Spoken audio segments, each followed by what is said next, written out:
Hi, I'm Tim Kirkjian with ESPN, and you're watching Raptor Baseball on MC TV.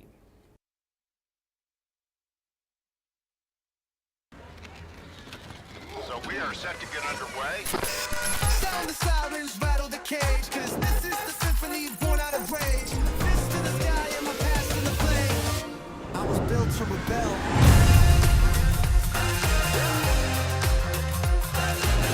I can feel it in my bones and now. Move our bodies as we own the night.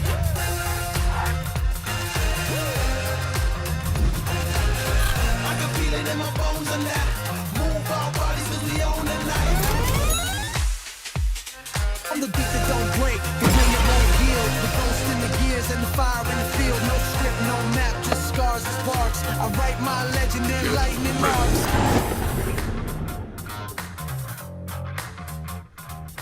And welcome back to the Germantown campus of Montgomery College. Michael Brown alongside my partner, Andre Anderson, and we are all set for the second game of our doubleheader this afternoon.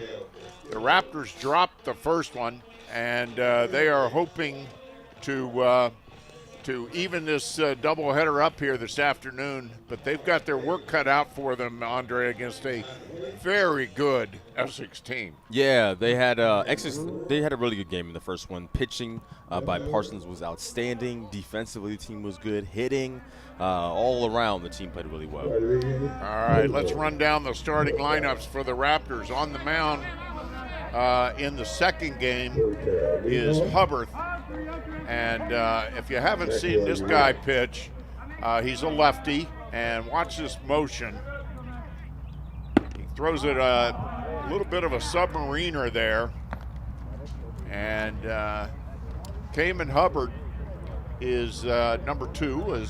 This is his 12th appearance on the season. He has started 3 games for the Raptors. He's pitched 74 innings. He has 1 win, 1 loss, but most impressively, he has an ERA of 2.80. So he has been quite stingy. And the Raptors are going to need an excellent effort from him after dropping the first game. Raptors infield, let's set the positions for the Raptors. Hubbard pitching, Payan behind the plate, Martine at first, Mandler at second, Newell at third, Rosenbaum at short, Anderson in left, Mason in center, and Kritzky in right. And leading off for Essex in the second game is the same leadoff hitter they had the first game, and that is number 3, Maxwell Urena. Urena had 1 hit in the first game. He also scored the first run in the first game, got on through an error, and then eventually came around on a balk to score the first run of the game for Essex. Essex was in control from the beginning. There's a bouncer to short, Rosenbaum to first for the out. Great start by the Raptors right here defensively. They're going to want to keep this going and make this a quick inning. Up next is number 24, Jimmy Perez. Jimmy Perez had an excellent first game for the Essex. He is their center fielder. Had 2 hits in the first game, a home run and a double. Scored a couple of runs. And also had 2 RBIs in the first game. So he was a thorn in the Raptors' side all 7 innings. Again, this is the second game of our doubleheader. The Raptors dropped the first game, and so they need this one badly. These games have an impact on the playoffs, Andre. Yes, they do. Both teams are neck and neck in the standings. Virtually have a very similar record. So with Essex winning that first game, it's crucial that MC does win this one to kind of keep up in the standings.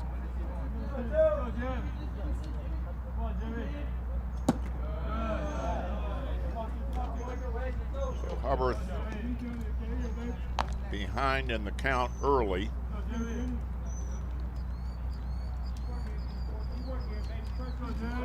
He's got 36 strikeouts on the season in his 74 innings of pitch that he's pitched.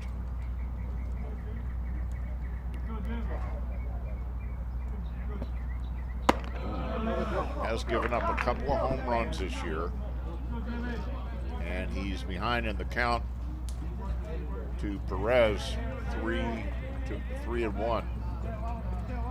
Beautiful day here. If you're just joining us, it's just an absolutely picture-perfect baseball day, and he loses Perez, so walks the second man, and that brings up Zayas.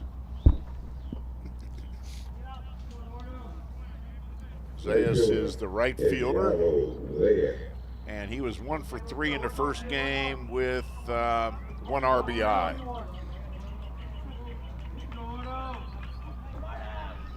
He's the top base stealing threat. Got a new catcher behind the plate for the Raptors, Justin Payan, out of Weston, Florida. He's a freshman. Seeming to be a decent amount of freshmen on this Raptors team this year. They had a lot of sophomores I know last year that left. So it was like a decent rotation on the team. Well, and to remind everybody, last year was a highly successful year for the Raptors.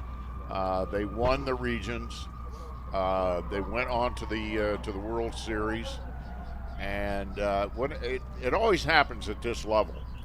When a team has a really good year, they lose players to four-year schools. Yep. And that's exactly what happened to the Raptors. For the Raptors is a lot of their best players from last year's team, whether they were sophomores or not, are no longer with the team. Yeah, and that's one thing about community college as well, like athletics, is that you're only having these players for 2 years maximum regardless. So if they do have, say, their sophomore year was like one where they exploded and, you know, they're on the come up, well, they're gone. So you can't really keep them for those 4 years like you can at the 4-year level. No, you cannot. So it makes it tough. Recruiting is never ending. Yeah.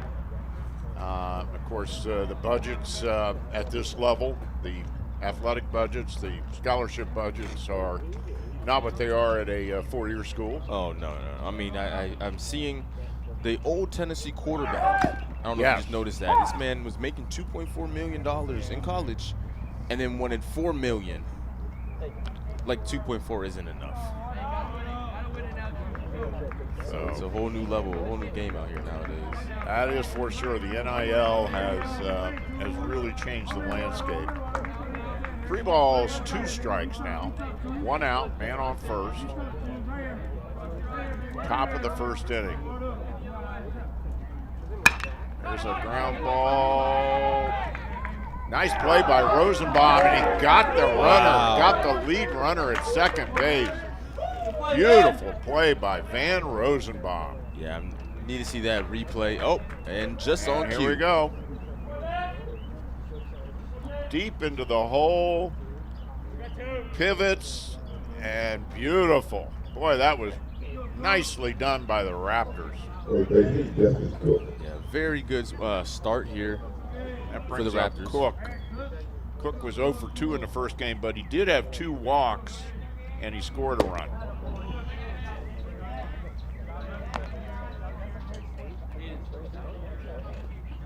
So Rosenbaum with a very nice play, and most importantly, he cuts off the lead runner.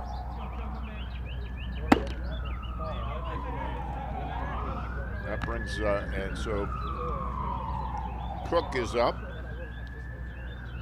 Cook came into the doubleheader with a 319 batting average.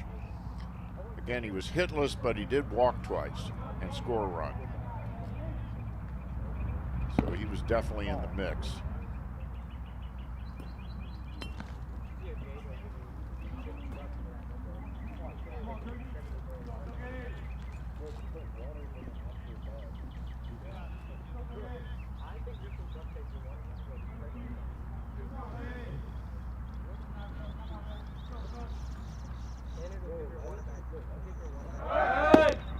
goes, throwed it down to second, and he is safe. So that's a stolen base for Zayas.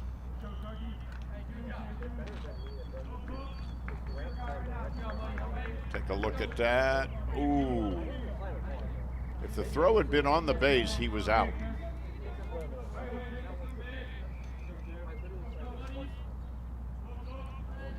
So Zayas, who came into the doubleheader with 22 steals. He had a steal in the first game. He's got one here in the second, so he's now got 24 for the season. And he's doing what he does best. He's leading the team, and he's in the top 5 in Region 20 in steals. He's got a piece of that to stay alive. 3 balls, 2 strikes, 2 outs. Runner on second base with a lot of speed. So whatever happens here, the Raptors really want to keep the ball in the infield. There's a foul down third base line. So Hubbard really comes in low. Win it, Jay, win it.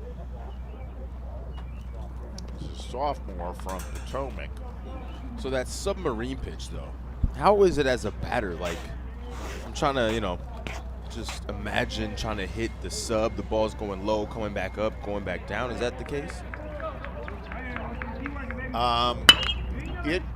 It tends to rise. The ball tends to rise when it comes in that low, and that ends the inning. We'll talk more about that in a little bit. But after a half inning of play, we have no score. We'll be back with the Raptors after this.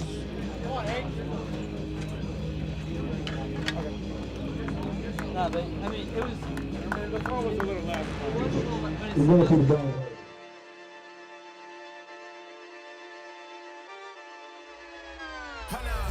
Why do they doubt the kid? I'm about to prove them all wrong again. I got a low tolerance, cause they don't even know what the problem is. It's me. You waiting on the boy to fail, now hold your breath and face your death. At Montgomery College, dedication has no end, and ambition knows no age.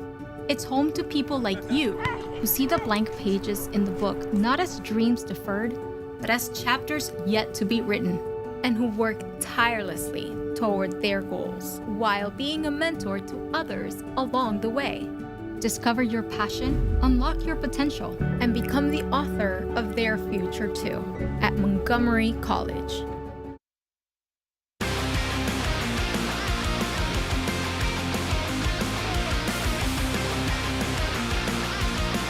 And welcome back to the Germantown campus of Montgomery College. We're all set to get the bottom half of the first inning underway. And on the hill for Essex in the second game is Logan Bennett. This is Logan's 8th appearance of the season, his 4th start. He's pitched 25 1/3 innings. He has 1 win, 1 loss, has a respectable ERA of 4.97. The fly in the ointment for Logan may be that he's given up 4 home runs this season. So 4 home runs in 8 appearances. So perhaps that's something for the Raptors to look at. The rest of the starters: Brewer at catcher, Cook at first, Urena at second, Carroll at short, Bailey at third, Rodriguez Pozo in left, Perez in center, and Zayas in right. And leading off for the Raptors is Hayden Hare. He's actually the DH here in the second game. And Hayden did have a single in the first game. He was 1 for 4. He did score a run as well. Did a pretty good job playing first base as well. He made some very nice plays at first base. He certainly did. And there's a high, I guess it bounced foul first. It hit foul. That would have been an interesting play had it not hit off the foot of the batter. He's wearing a protective brace or shield over his left shin and the top of his foot. So apparently this has happened before. Yeah, I would say that's also pretty smart. I mean, that ball's coming in there pretty quickly. It's not forgiving if it hits you. No, it certainly is not. Logan Bennett is out of Forest Hills, New York. He's a sophomore. There's a line drive into right field, but right at the right fielder. Boy, can't hit it much better than that. But right at the right fielder, Zayas.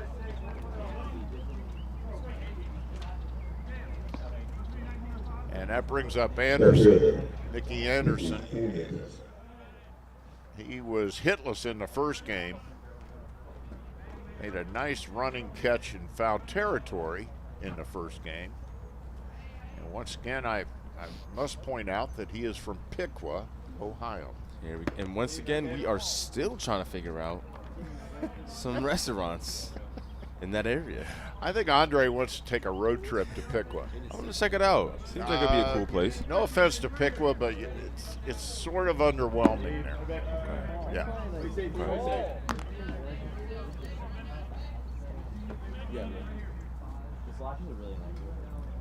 No, I've never But I'm one to talk because I grew up in Springfield, Ohio, which is less than underwhelming. I was gonna say I've never been to Ohio before, so I know. Oh, you've never been to Ohio? Never. The Buckeye State? I know that the Home of the national champion Ohio State there we go. Buckeyes. Okay, there we go. You were waiting for that. Yeah, I was like, that's coming soon.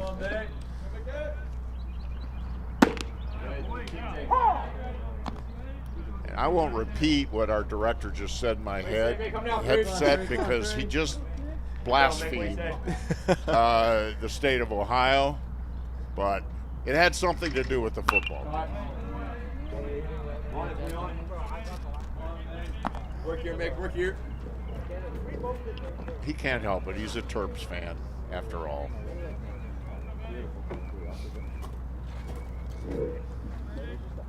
What do you say? 3, what do you say? Come on, 3. Mickey Anderson looking for his first hit on the afternoon. There's a blooper out into center, and he made, nope, it hung up there long enough for Perez to gather it in.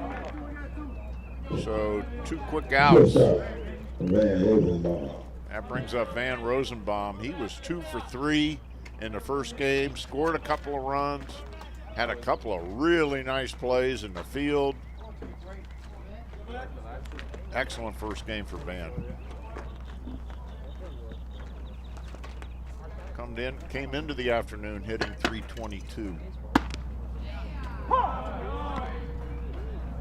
Takes a strike. Behind home plate in the second game, we've got Matt Van Paris, and I'm sure he's very happy to be covering the bases, and that's Vance Coleman, who had a rough, there's a bouncer to third. This is going to be an interesting play. Rosenbaum with a good speed, but he got him. So 3 up, 3 down there for Bennett. And so after 1 complete, we are scoreless.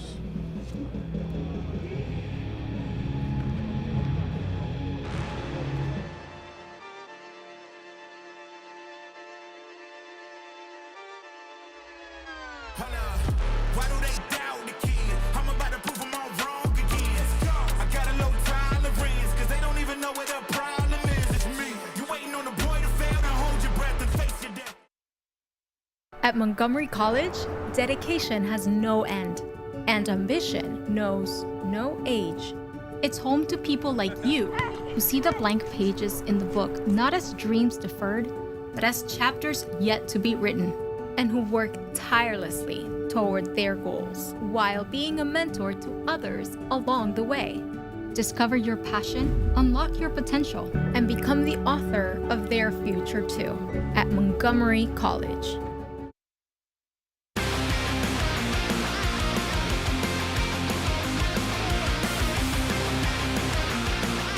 And welcome Welcome back to the Germantown campus of Montgomery College. We're all set for the top half of the second inning. And leading off for Essex will be Castillo. He was 2 for 3. Boy, he was a real catalyst in the first game. 2 for 3. He also got on when he was hit by a pitch. He scored 2 runs and he knocked 2 in. A little bit of everything. So he's DHing in the second game here. And Rafael Castillo from Queens.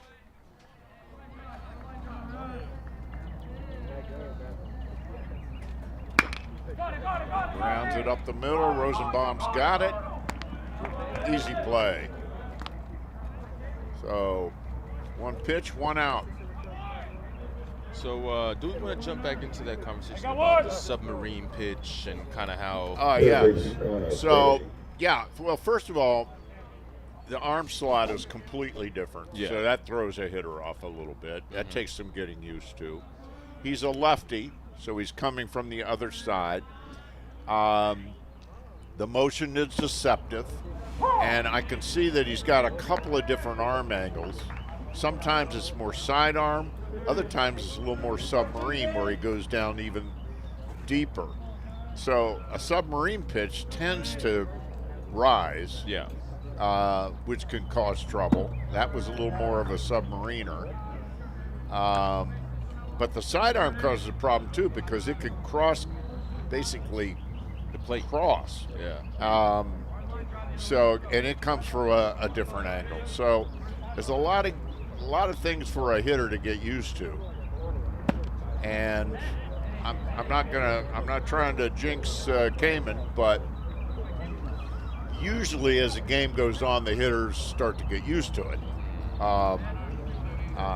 The Raptors only hope that Kamen can go deep into this game. And then we'll see what happens in terms of whether they can get used to it or not. But there's a shot in the third. Boy, it hit Blake Newell in the face. Ooh. Oh, man. Oh, he hit him hard.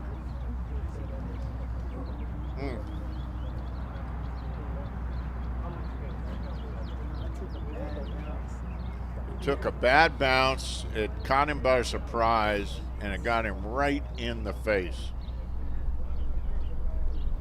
And boy, we really hate to see that. And that happened so quickly, we didn't even get to introduce the hitter, which is Connor Bailey.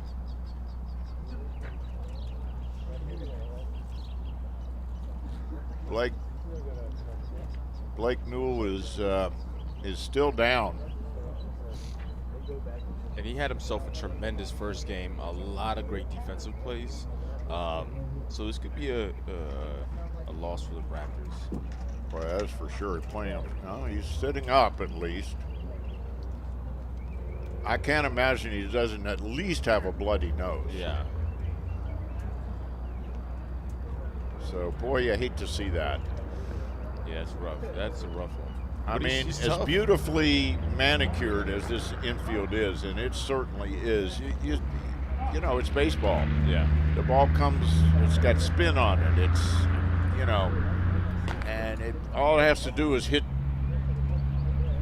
you know, something, a pebble, who knows what. Yeah, he's definitely got a bloody nose.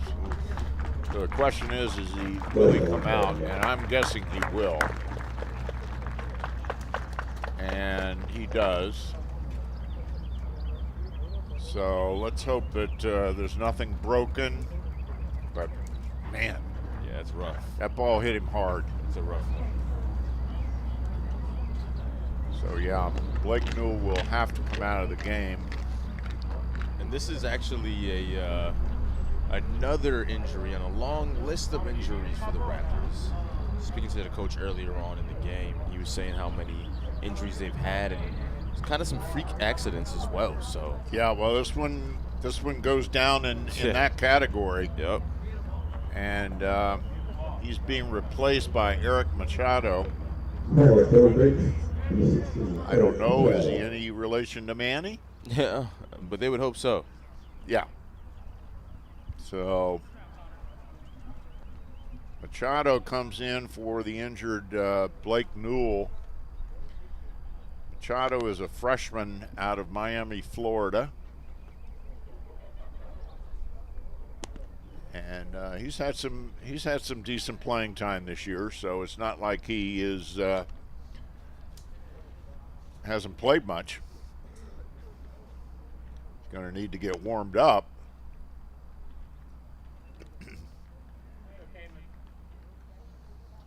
Eric comes in hitting .236 on the season with a .391 on base percentage. So we're back to the action now. And that brings up number 18, Cameron Brewer. Cameron did not play in the first game, but he is our catcher here in the second game. So resetting, we have one out, a man on first. Catcher, Brandon Baxter.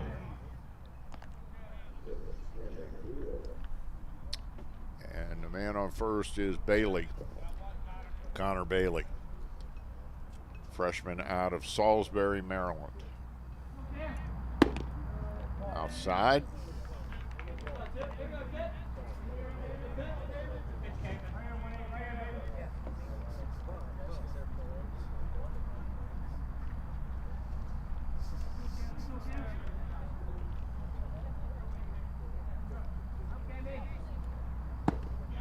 There's a strike.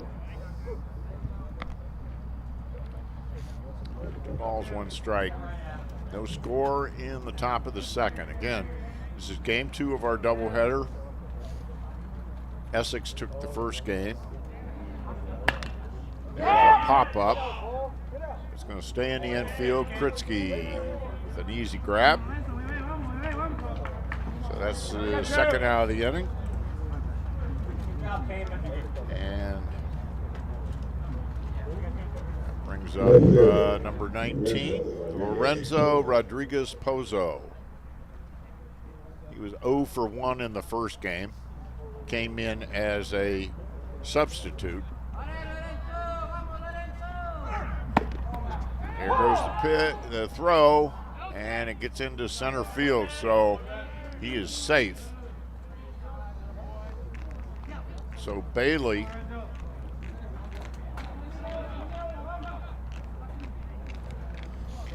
with the steal.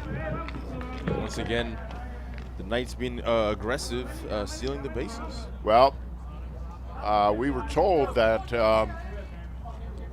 we talked earlier about their statistics and how many they have stolen 112 bases. There's a ball into the outfield, and it is the third out. So we'll get back to their base running exploits, but the Raptors get out of that inning unscathed. So let's take a look at that. Ground ball to second, Kritzky, easy play, and the Raptors get out of that one despite the injury to Blake Newell. We certainly, again, hope he's okay. We'll take a break. We'll be back with the bottom of the second after this.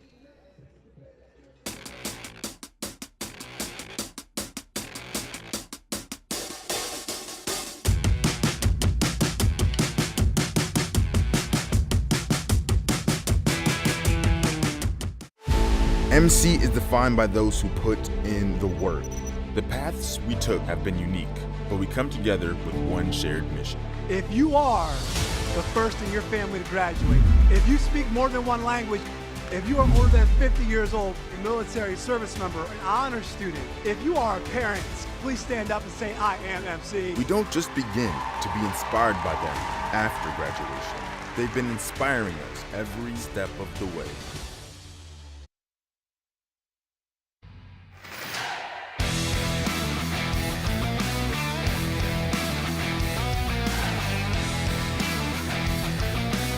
And welcome back to the Germantown campus of Montgomery College. I was so enamored by the drone shot rising above the backstop here, and there, believe it or not, that's a Montgomery MCTV employee up there flying around. Yeah. Paid actor. He's carrying the camera. That's the drone.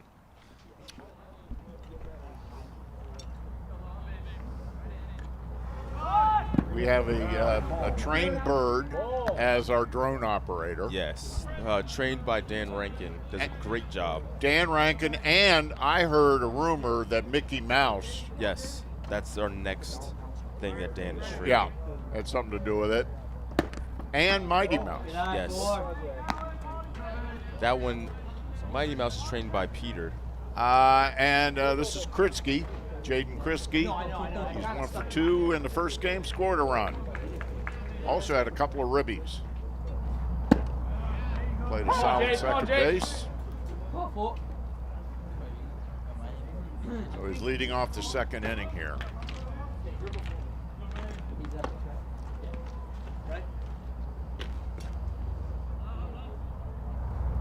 Ooh. He popped him up. Shortstop takes it. So 1 up, 1 down for the Raptors.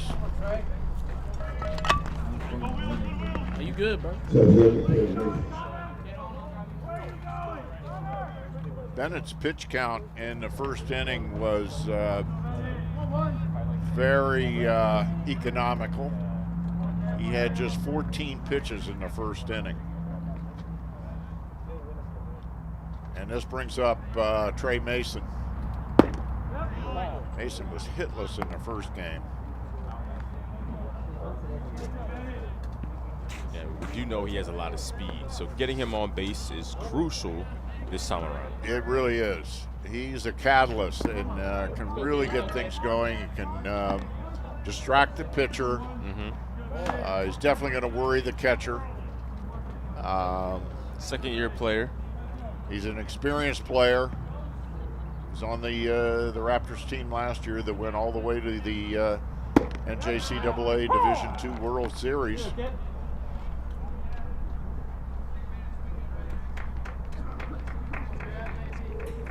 Raptors would like nothing better than a return trip, but it's going to take some doing. They've dug themselves into a bit of a hole. There's a pop-up into short center, and Garcia's got it.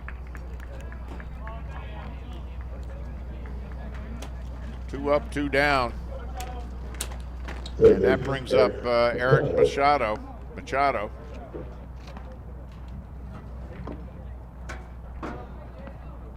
Eric, as we said, is out of Miami, Florida.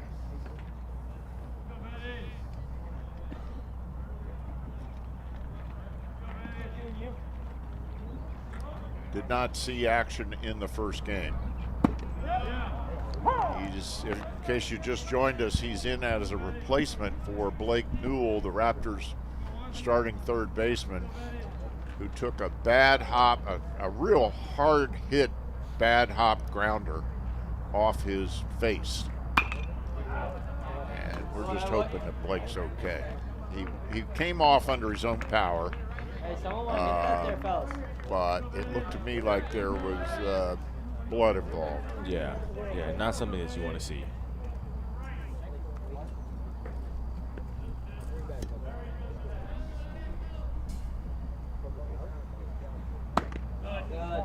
Bennett throwing hard. That was an 81-mile-per-hour fastball. A lot of speed on that one. Right, and of course, Essex got a great start in the first game out of Casey Parsons, who went all the way, complete game, as Essex took it. So 2 outs here in the bottom of the second, and we're scoreless at this point.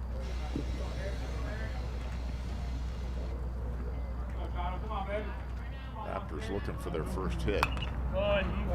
Foul back.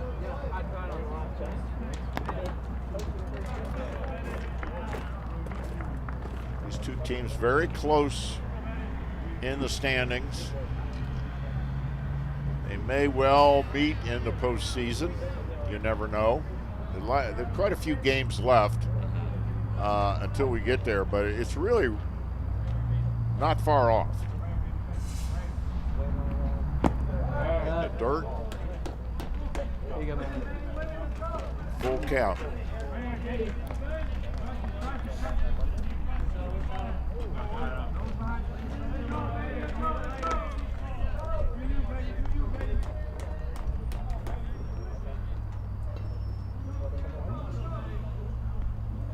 A little bit of a breeze now. Yeah, I do see that as well. It's been a rather calm day. There's a liner into right center. It going to go all the way to the wall, almost to the wall. Machado eases into second base with a stand-up double. Well hit ball.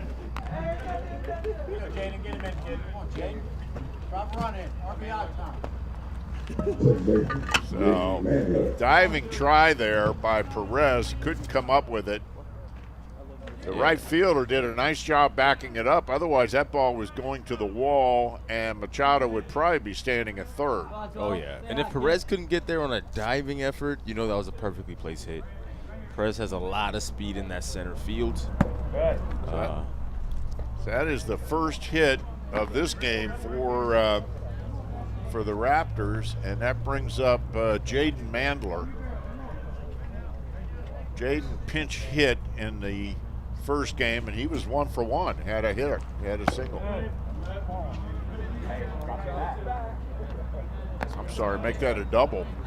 And Jaden is a freshman out of Gaithersburg, so right down the road. Comes in hitting .234. He's looking for his first. I'm sorry, I take that back. He's got 5 RBIs this season. Gotta beat him too. Not even Hudson didn't leave this area. So the Raptors trying to jump out to a lead here. They got a runner in scoring position with 2 outs in the bottom of the second. Ooh, that was a tough pitch. That was a little bit high as well. Boy, that just locked him up. Man, nasty pitch. 80 miles per hour. Yeah, some movement as well. Yep. 80 miles per hour and a little bit high. Yeah, that hard pitch one is to hit. unhittable. Yeah, the ball, I'm just getting a lot of a lot of movement on these pitches. In and out a little bit. Yep. Rising as well.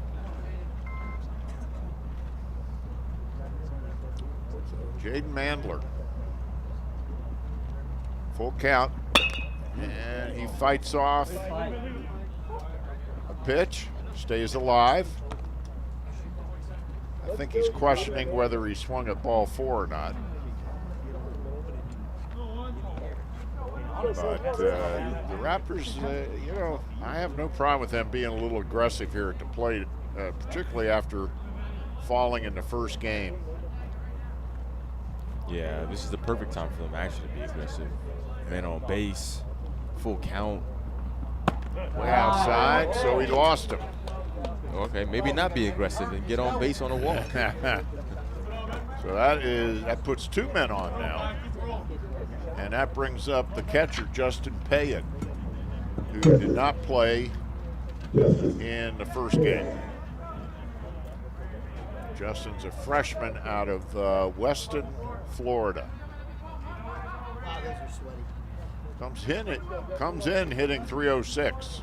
Let's go, babe. Got 9 ribbies, and he's also got a home run on the season. And a very impressive .432 on base percentage. So he does a good job of getting on.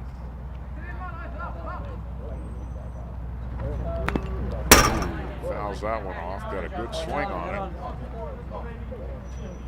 One ball, 1 strike, 2 outs, but the Raptors with runners on first and second. And a chance to grab their first lead of the afternoon.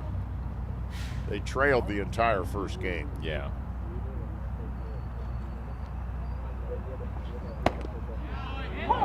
a strike. Great pitch. Trying to make him work a little bit, which is not a bad idea. And our statistician, Evan Brown, just pointed out something. The walk to Mandler, who is now on first base, that is the first walk given up by Essex the entire afternoon. Oh, wow. Yep. What a great stat. That is a great stat. Casey Parsons pitched a complete game in the first game and didn't walk a batter. And I've called a lot of games at this level, and I can't recall ever calling a game where one team didn't walk anybody. That's impressive. You know, it's impressive enough at the major league level. Yeah, exactly. But particularly at this level, where they're playing so many games in such a short amount of time, you're running through pitchers like you do socks, you know. It's in the dirt, and that's going to allow Machado to move to third. So it was not a wild pitch. The catcher did a good job to keep it in front of him, but Machado didn't hesitate to motor into third. Yes, we got runners on the corners. There goes Mandler. There's a grounder to third. Throw to first for the out. So the Raptors threaten, but they come up empty-handed. So after 2 complete, we're scoreless. We'll be back with more.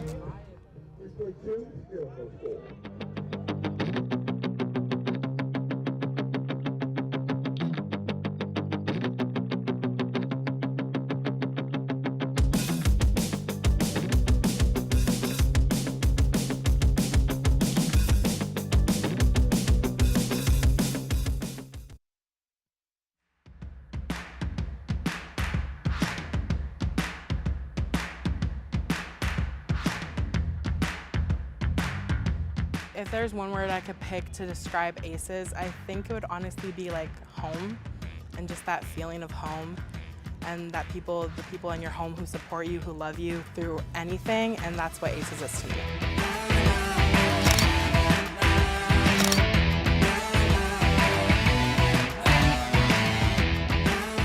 Aces just helped my whole college career.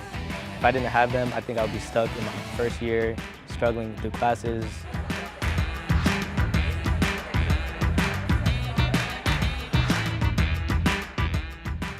I would like to thank Miss Gina. This last semester, she has done a wonderful job working with me hand by hand and helping me improve my public speaking skills. If it wasn't for her, I think that I wouldn't be standing here today with you guys.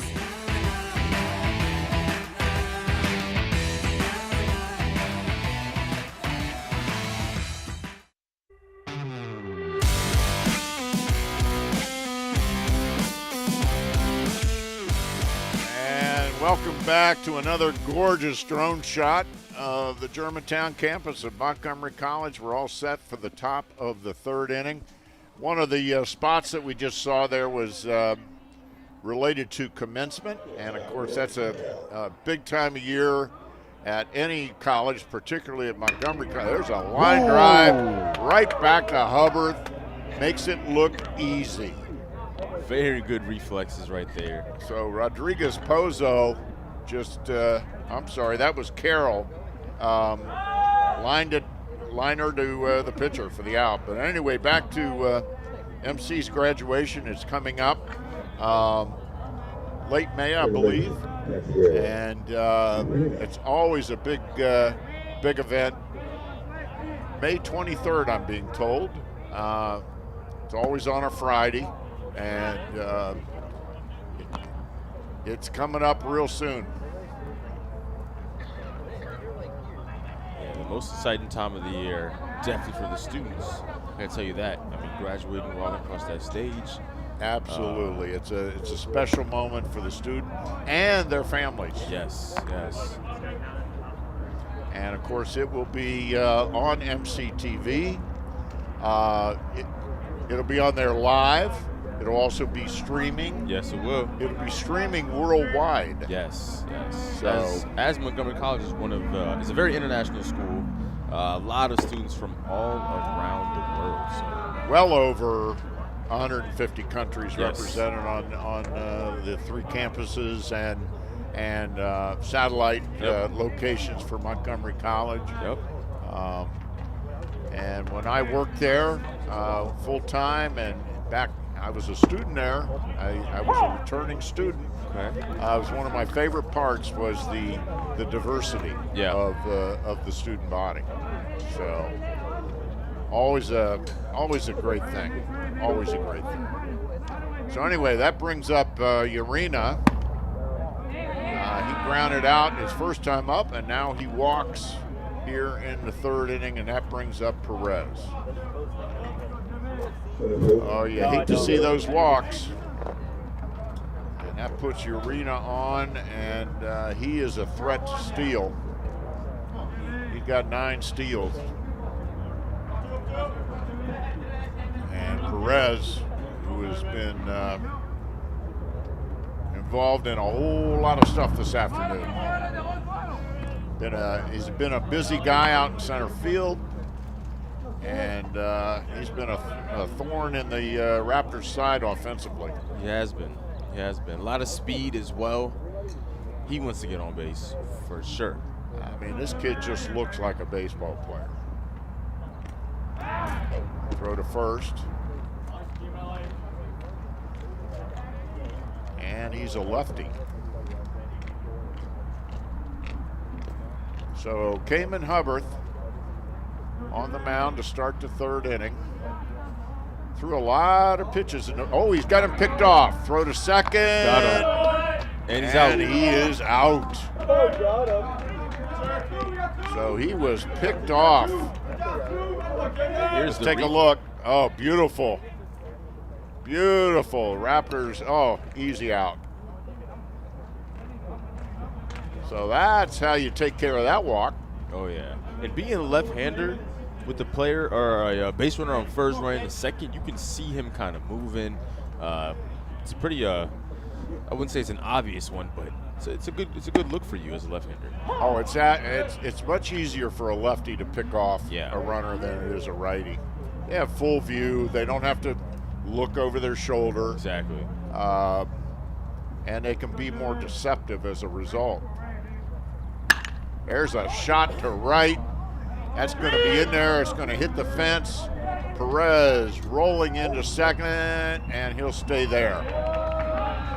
So that pickoff now becomes huge, because my guess is Urena's scoring on that on that hit. At least getting to 3rd, which means, especially with only 1 out as well, they would have a very good position to get in. Run back. So that pickoff really looms large. Now, we were talking about Essex, and they love to run. They have a ton of stolen bases this season. And our statistician, Evan Brown, was talking to one of their coaches, and he said, listen, we're aggressive on the bases, but because we're aggressive, we're also going to make mistakes. And clearly, Urena made a mistake there. He led too far, and Hubbard was able to pick him off. And that was a huge out. So that brings up Zayas. He got on via fielder's choice his first time up, and then he ended up stealing second, but he did not score. He's the top base stealer on the Essex team. Throw to second. They got him picked off. There you go again. And he is out. Wow. So 2 guys picked off in the same inning. And boy, that's how you take care of a potential rally. So beautifully done by the Raptors. Let's take a look at this. Oh my gosh. He's a total sitting duck. So after 2.5, we're scoreless. We'll be right back.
my mind.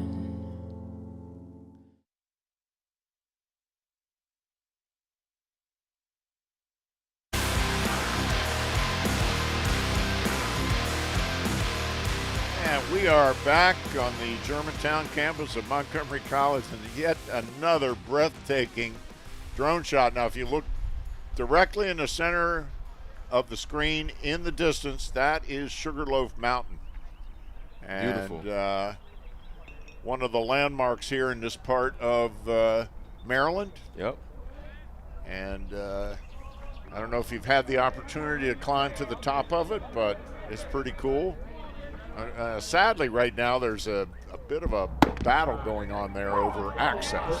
Really? Yes. Apparently the mountain is owned by some group. The mountain is owned by Yes, the mountain like is the owned physical by, mountain. Yes, the physical mountain. Oh, there's a shot Wow. to left, Oh. and it's Wow. foul. Okay, but can we roll this back to the mountain? I'm confused about this. The mountain apparently is privately owned by some consortium or group, and they're trying to limit the access because it gets so crowded there and people are not taking care of the property. I'm not sure of all the details, Yeah. but I know that there's some kind of a battle over access going on. Wow. With Sugarloaf Mountain. Yeah. Anyway, this is Jaime Martin. He is a freshman out of Mayock, North Carolina. Comes in hitting 300. Takes it high. He's got a 500 on-base percentage. Doesn't have that many at-bats, but hey, if you're getting on base every one out of every two times up, you're doing something right. Get him up to the plate. Chin music there from Bennett. Had some mustard on that one.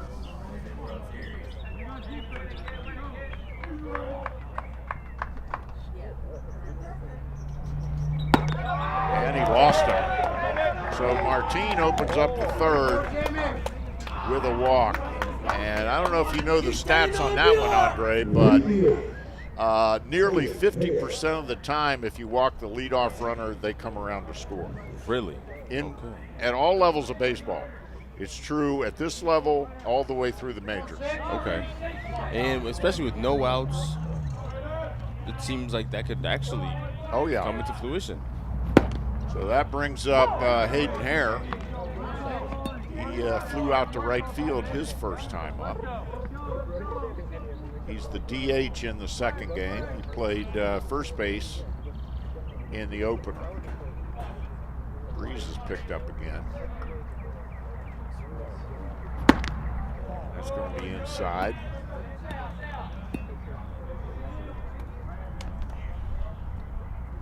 So Martin on first.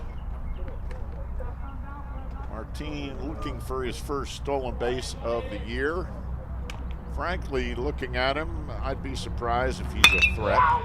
There's a fly ball out to right, deep, but it's hauled in by Zayas. Martin has to return to first. So Hare with another fly ball to right. And that brings up Anderson. He flew out to center his first time up. Was hitless in the first game. Mickey Anderson.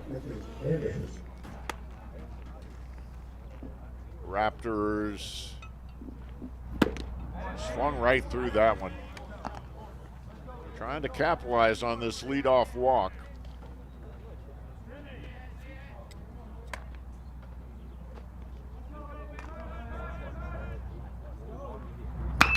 There's a fly ball, foul down the left field line. They're getting to the ball. They're hitting it. It's just going foul.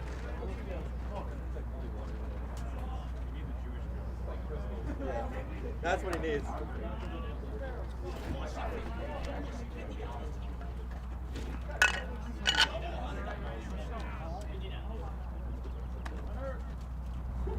Right through that one. So Anderson down swinging. He got him fishing on that one. And that'll bring up Van Rosenbaum, the Raptors shortstop. He grounded out to third his first time up. So now 2 down. Martine still at first after a leadoff walk.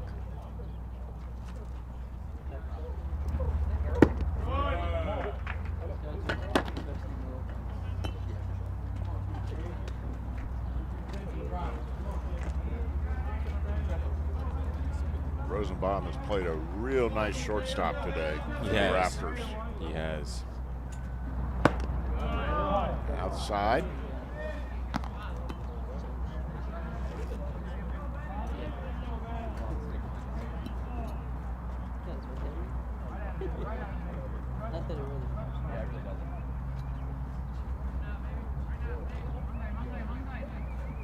There's a shot to center. But our friend Perez is out there to gather it in. So after a leadoff walk, Bennett bears down. Raptors don't score. So after 3 complete, we are scoreless. We'll be right back.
Welcome back to the Germantown campus of Montgomery College. Just want to remind you that coming up next Tuesday, April 22nd at 2 p.m., it's going to be the annual Fun at the Ballpark celebration here to thank the Raptors, to show your Raptor pride. It's a way to celebrate the season and thank the team for all that they have done. As part of that day, the Raptors are playing Hagerstown Community College. That's always a good matchup. Always. But there's going to be fun. There's going to be food, free food. There's going to be T-shirts. There's going to be games. The provost for the Germantown campus will be here to throw out the first pitch. Okay.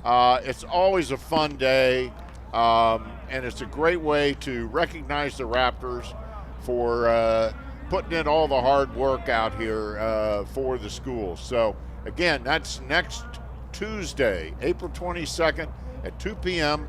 Fun at the Ballpark as the Raptors take on Hagerstown. Sounds like a lot of fun. It is. So we are back in action, and Zayas, who had a 1-1 count on him when the runner was picked off to end the inning, so he started his at-bat this inning with a 1-1 count, and now it's a 3-1 count. As Hubbard is back out there, and Zayas, as we said earlier, when he was up the last time, he got on his first time up on a fielder's choice and did steal a base, but was stranded. So count is full now. Zayas is the top base stealing threat for. Oh, strike three. Zayas clearly did not agree as he tossed his bat aside and was ready to trot to first. The umpire had a different opinion. Yeah, he kind of left a little early. He was trying to he was basically telling the ump that it was a ball rather than the ump saying that it was a ball. He was trying to sell it. Yeah. And that usually doesn't work. Yeah. So, and once again, in this case, it did not work. That brings up Cook. And Cook is 0 for 1 on in this one. Grounded out. His first time up. Justin Cook, sophomore first baseman out of Bradenton, Florida.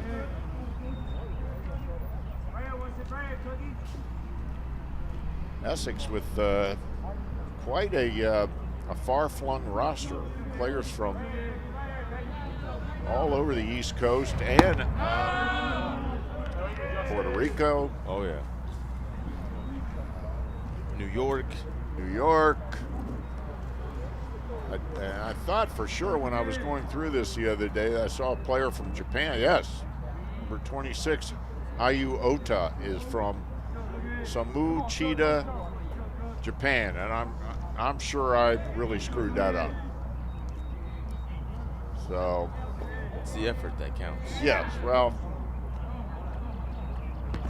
that's a hit by pitch.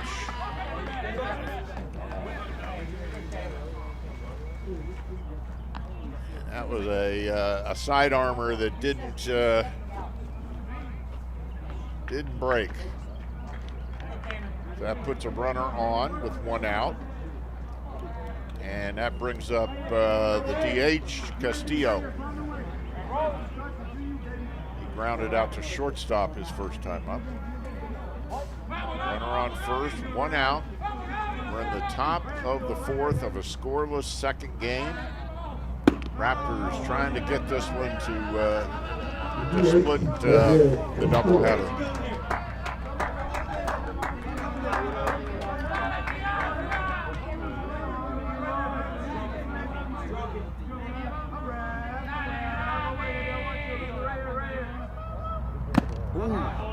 Trying to swing right through that one. That was a good pitch right there. See, those for a right-handed hitter going against a left-handed pitcher that's like throwing a sidearm sub type of pitch can be difficult, especially on the inside of the plate.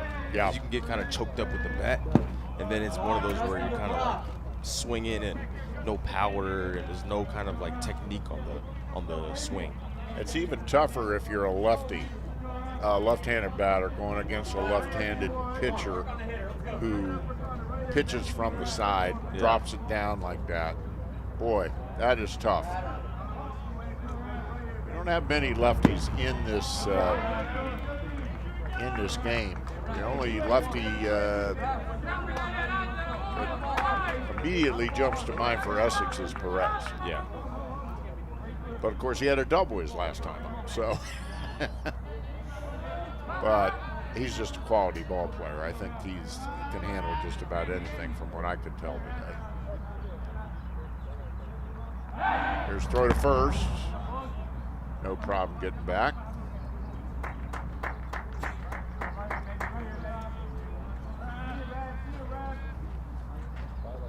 Cook has 5 steals on the season. He's at first. There's a fly ball, well hit to left, and it is gone. Into the pines. And Castillo. Rafael Castillo from Queens, New York, with a 2-run bomb to left.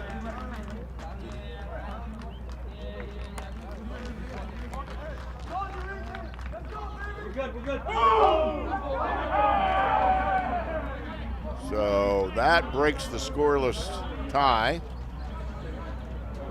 And that hit by pitch comes back to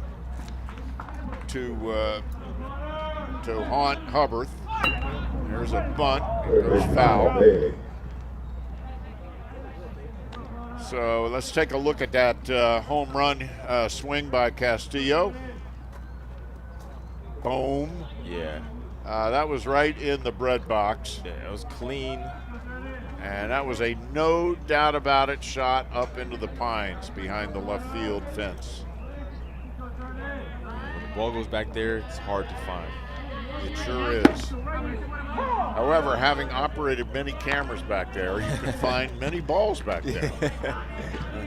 Most of them are waterlogged, however. Okay. Yes. Is there like a pond back there? No, it's just wet. Wet. It's Yeah. wet because of the pines. The sun really never gets to it back there. The pine. Oh, I am so familiar with it back there. The pine needles on the floor, on the ground, are in some places are like a foot deep. Oh wow. Yeah. Oh, wow. Okay. Well. I used to haul gear back there at my young age. Sounds like you missed those times. Oh, not really. I was like, all right, where's he gonna go with this? Not really. Okay. Well, I know you missed the people during that time. I missed the not- people. but not hauling the gear back and forth during that time. Although I was in better shape back then. Okay, yeah. Because of that.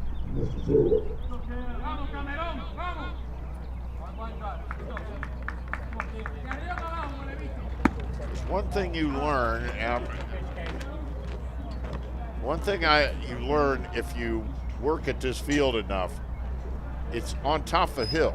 Yeah. So when you're bringing gear in, you're always going up a hill. Yeah, bringing it up the hill. I don't care whether you come in from the third base side, the first base side, out in the outfield, you got to come up a hill. Yep. So you earn your Wheaties. I'm not sure the kids know what Wheaties are anymore. They eat like, cinnamon toast crunch and Lucky Charms. Nobody eats Wheaties anymore? I don't know. Anyway, we're taking the limelight away here from number 18, Cameron Brewer. Cameron is 0 for 1. He popped out to second his first time up.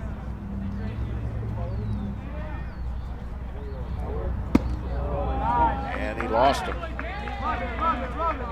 So a 2-out walk to Brewer, and that brings up Rodriguez Pozo. And he is a lefty, so he's the second lefty in the lineup for Essex here in the second game. And off first, 2 outs, but 2 in. Fly ball out to center. Easy catch there for Mason. So that is the end of the half inning, but not before Essex gets 2 on a 2-run homer by Castillo. So after 3.5, Essex on top 2-0. What's the game change?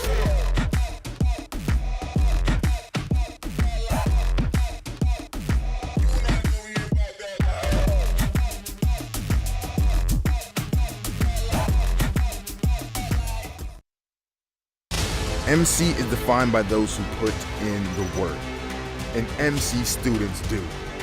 We don't just begin to be inspired by those students after graduation, they inspire us every step of their journey. Operations research, data analysts. All businesses need analytics. They anticipate the growth to be 25% over the next 5 years.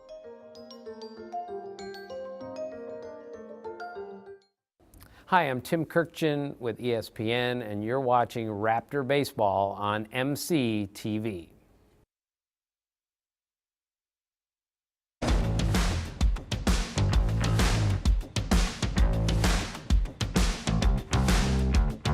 And welcome back. We are all set to get the bottom half of the fourth underway, and we don't have a good vantage point from where we are right now.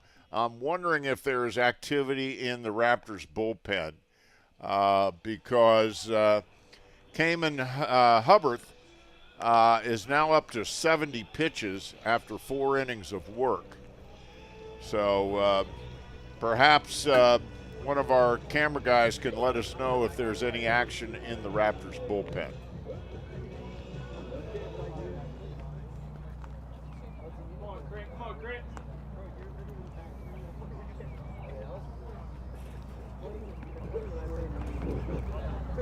Right fielder, Jaden Kritzky. Okay, the word we're getting is nobody's warming up at the moment, so we'll keep an eye on that. But we're wondering about the pitch count, which is why I asked the question. Here's a ground ball to third. Throw to first is high, and he's safe.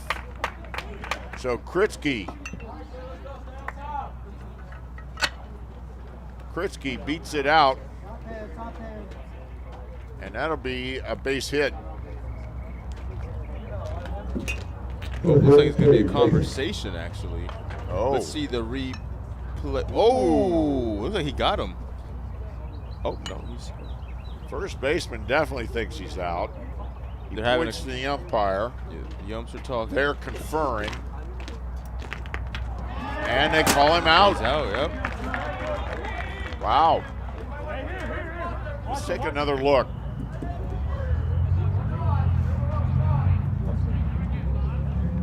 Throw is high.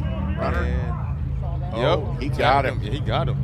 Yep. He got him. Beautiful replay there by the MCTV camera crew. Excellent job. And great calls by the ump as well.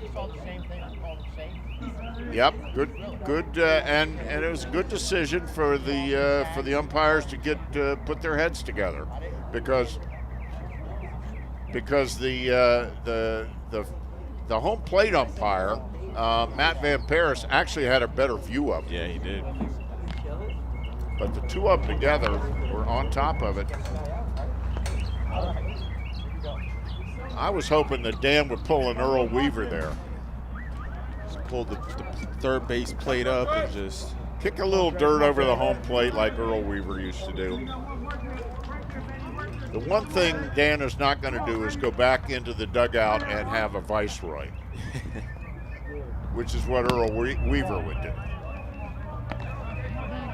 A lot of confidence, Legendary manager Earl Weaver was known for smoking on the bench, or maybe just into the tunnel, and his brand of choice was Viceroy. Oh, wow. I'm not even sure they make those anymore, but that was his brand of choice. The legendary Earl Weaver. They don't make them like that anymore. No, not at all. Man, that guy was entertaining. Not only that, fantastic man. Boy, he could grow some tomatoes out there in that left field garden they had with the groundskeeper Pat Santarone. And I tell you, I could listen to Jim Palmer tell Earl Weaver stories all day long. I just heard him tell one the other day online. It was one I hadn't heard before, about Earl wanting him to throw strike one. Remember how we were talking about the importance of strike one? Yep. And anyway, we missed we totally talked over the fact that Mason walked, and he's on first, which makes that call, that changed call at first, even more important. That brings up Machado. Machado doubled his first time up.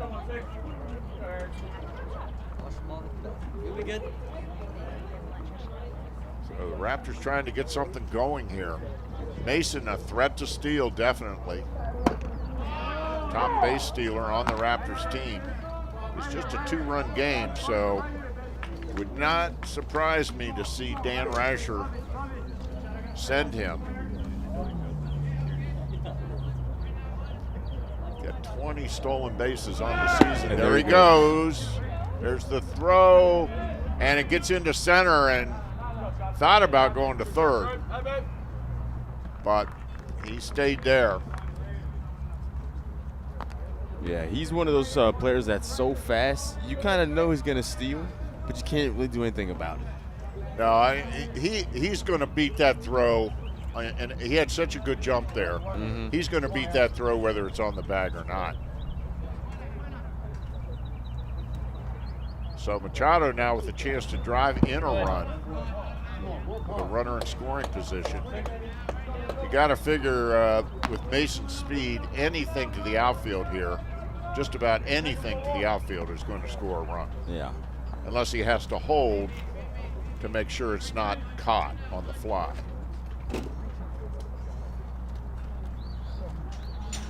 And he's not being held. The shortstop's dancing in and out a little bit. Machado walks. So all of a sudden the Raptors with something brewing. 2 walks in a row now by Bennett. And Machado's on base once again. And here comes the pitching coach for Essex. This is the first time they've had to make a trip to the mound today. Mandler will be is up next for the Raptors. Mandler walked his last time up.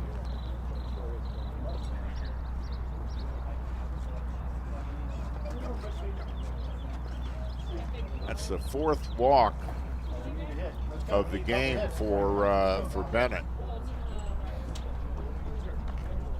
And again, that makes that first game for Casey Parsons even more extravagant. Yep. 0 walks, 7 complete innings for a complete game.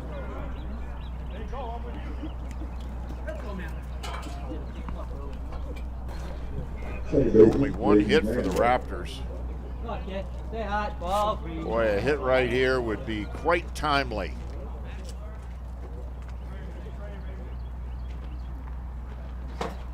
So Mandler, and he took it, but it hit the outside corner.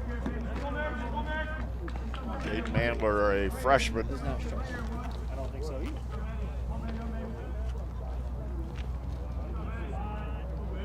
Playing second here. Oh, they Still on you! close, but Mason got back. That was clearly a play on there. Yeah, and they know his speed. They know it. Second baseman is definitely shading much closer to second.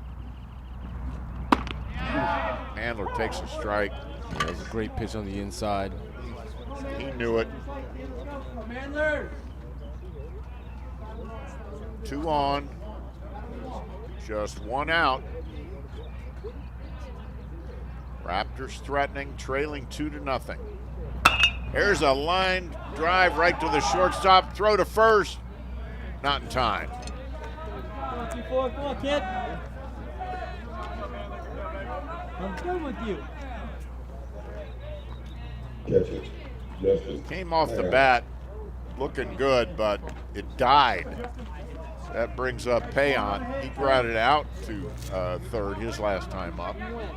2 outs now for the Raptors. They need a 2-out hit here.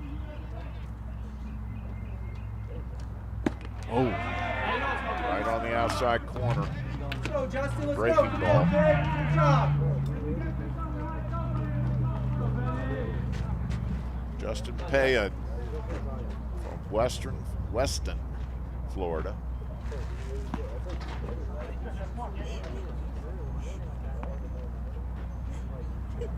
Be a great time for his 10th RBI of the season. He's sitting at 9.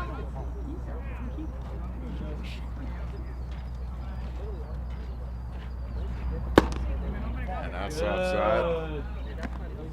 Just heard over my headset that there's some action in the Essex bullpen. That is number 27.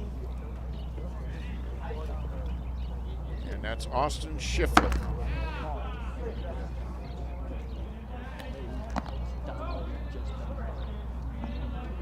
Probably gonna try to surprise you later. One of their very effective relievers got an ERA of 3.47. There's a pop foul out of play. The runners were moving. Hey, can we get on that, fellas? Yeah, it's time for the Raptors to be a bit aggressive, trying to get some of the base runners at third base, getting them across the home plate. Bottom of the fourth. Nothing would be better than a 2-out base hit right here. Something in the gap. Get those runners moving. Foul ball. Just off the end of the bat. Just a gorgeous day. There has not been a cloud in the sky the entire day. Chamber of Commerce Day, they used to call these.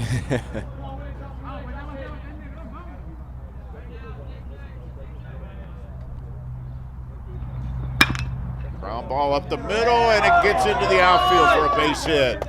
Mason's going to score easily. There he goes. Score standing up, so a 2-out base hit for Payan. Talk about clutch. It's exactly what the Raptors needed at this very moment, especially with 2 outs on the board you're seeing. The scoreboard hasn't changed, but it is 2-1. 2-1. So that's what the Raptors needed. And that brings up Martine with the chance to do some more damage. Ooh. Hit it right in the helmet, on the helmet. And that's going to load him up. So the sacks are full of Raptors, and that brings up Hare with an opportunity to put the Raptors ahead.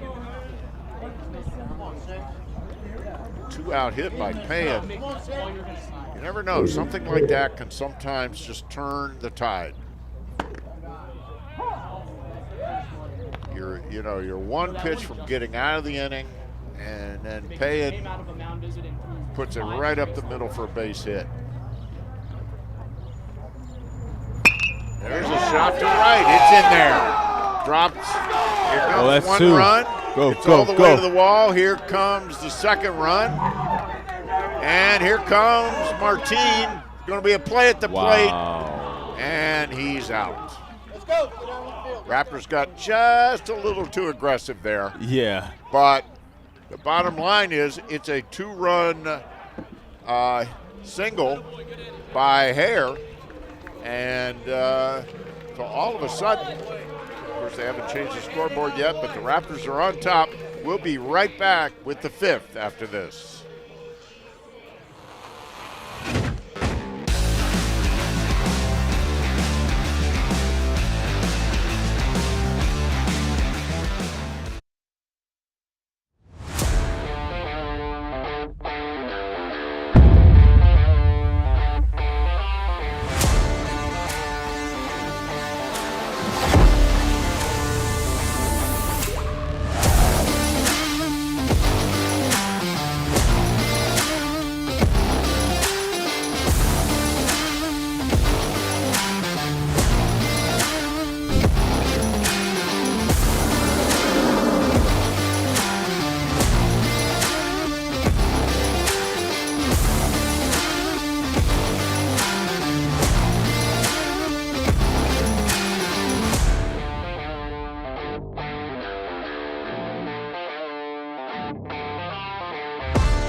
Welcome back to the Germantown campus of Montgomery College. There's the MCTV plane. Yes. In the yes. air.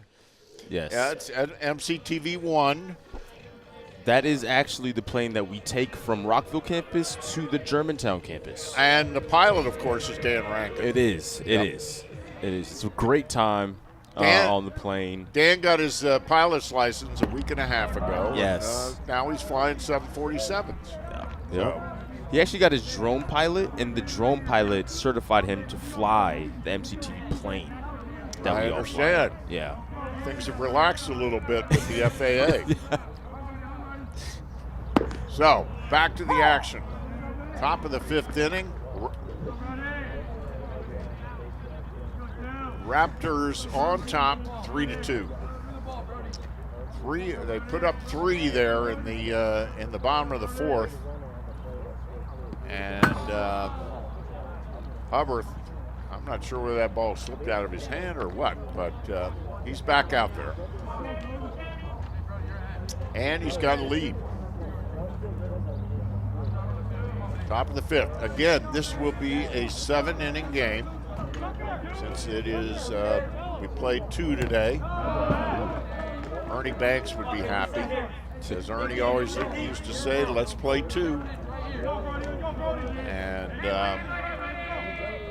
we're playing 2 on an absolutely gorgeous day here in Germantown, Maryland. I mean, we've been up here for games in unbelievably rough conditions. Yeah. And now that the weather is at this pristine condition, I can say every time we've been here in the last 2.5, 3 years, it has rained. Yeah. But not today. No.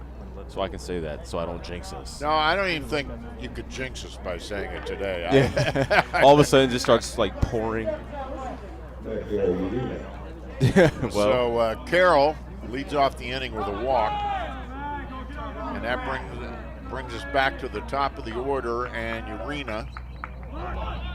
He bunts. Hubbard defers for the out. But he does move Carroll to second.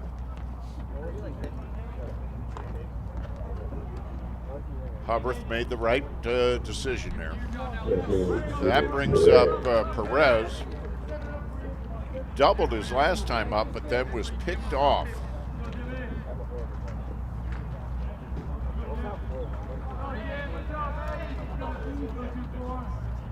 Raptors on top, 3-2.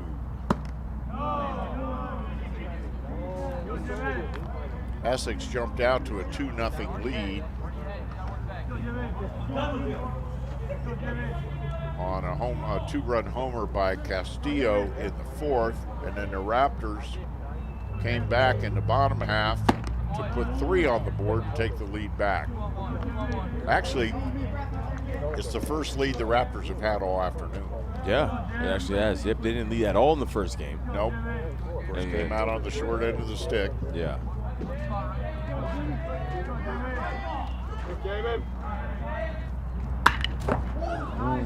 Wow.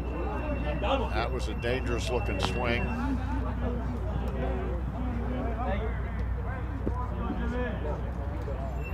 Of course, Perez wearing one of the great center fielder numbers of all time, number 24. Willie Mays, of course, who many feel is probably the greatest, one of the greatest baseball players of all time. For sure. Certainly in the top 10. But Willie wore number 24. So did Ricky Henderson, the greatest leadoff hitter of all time. Over Ichiro? Over Ichiro. Ricky Henderson had more leadoff home runs than anybody in the history of baseball. And of course, he's the all-time stolen base champ. There you go. And maybe the possessor of the largest ego to ever play Major League Baseball. But you had to love Ricky.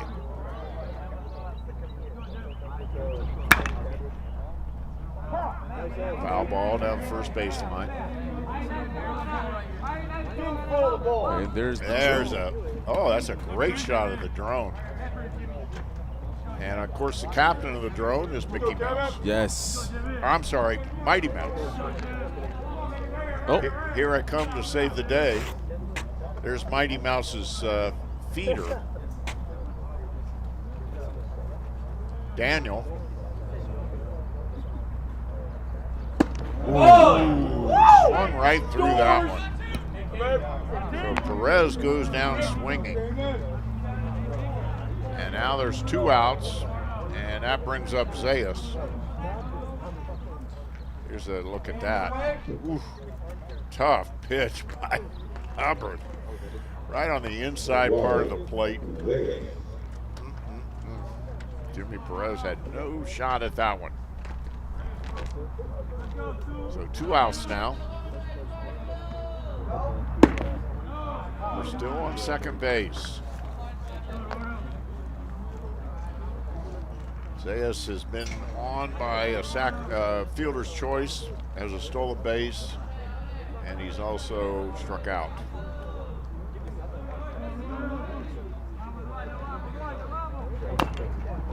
It's a piece of it, but it's foul. Cayman Hubbard, sophomore pitcher out of Potomac. He has pitched a lot of innings for the Raptors this year. Still action in the Essex bullpen, which makes me strongly think that we're going to have a new pitcher in the next half inning. If he were not coming in, I don't think he'd still be throwing.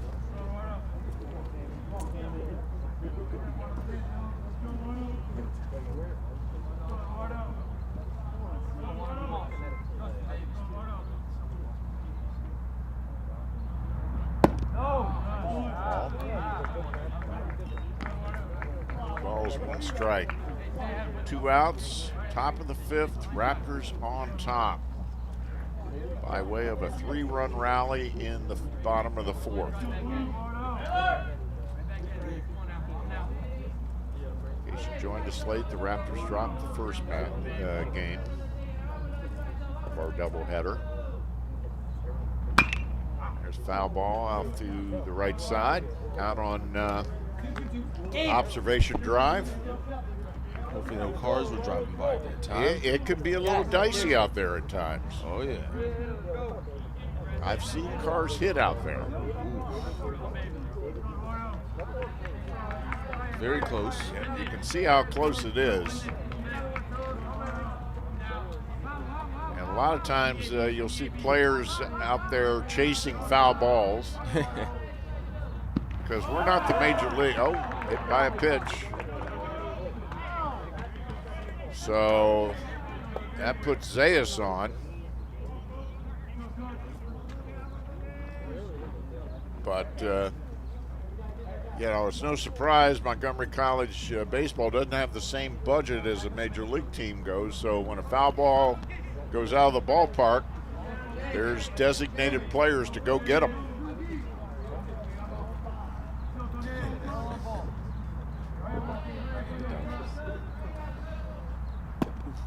Strike 1.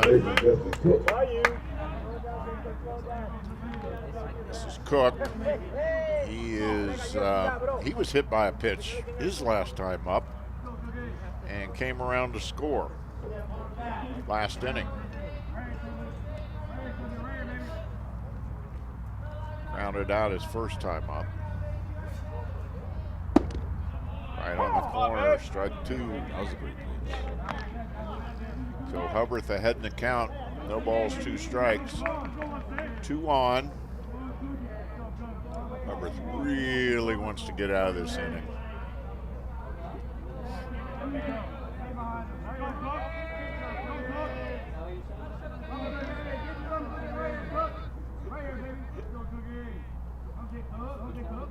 Comes, didn't get it to fish. Hey, get you under. Good discipline by Cook.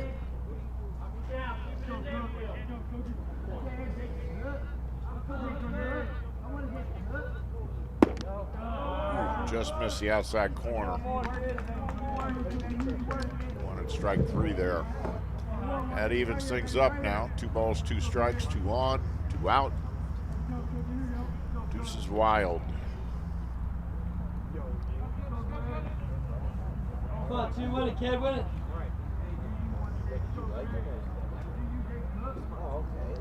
Castillo on deck. Raptors really don't want to see him with the bases loaded. That was really inside as well. So that now moves the count to full. So after being ahead in the count 0-2,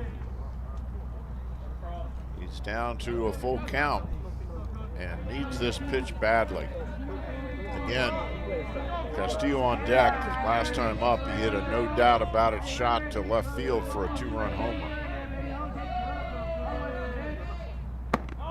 And he lost it. That hurts. So Cook walks. That loads him up.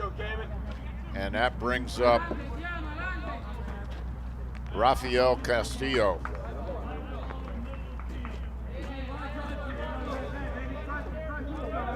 This is loaded.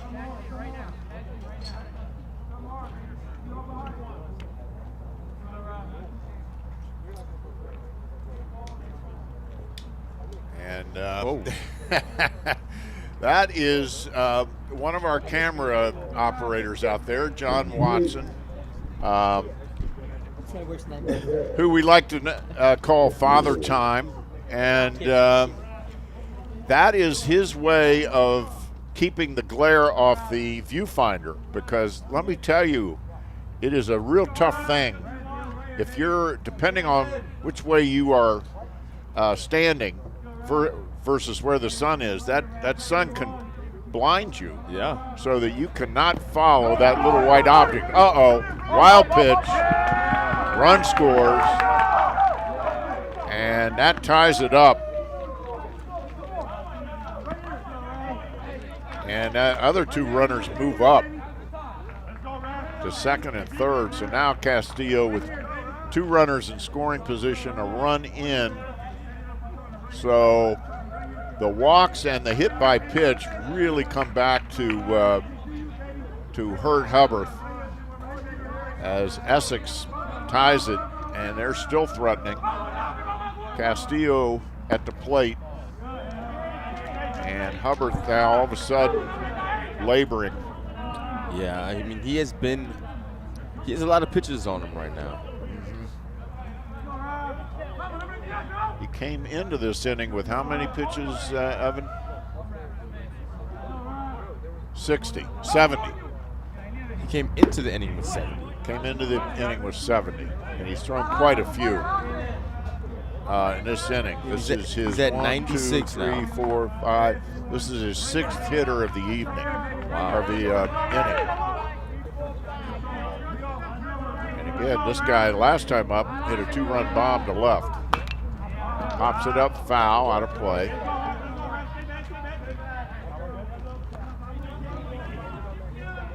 Come on, 2 win 2 it, balls, kid, 2 win it. strikes, 2 on, 2 out. 1 run in the inning Guys, for seriously, Essex. one of you just gotta get it. Hubbard really needs to bear down here. This may be his final hitter. Foul, out of play.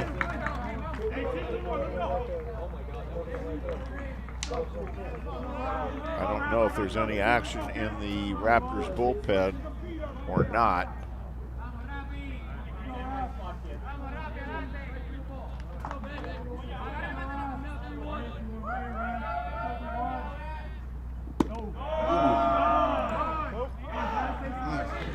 He just can't quite catch that outside corner. He, up until this inning, he's been catching that outside corner a lot.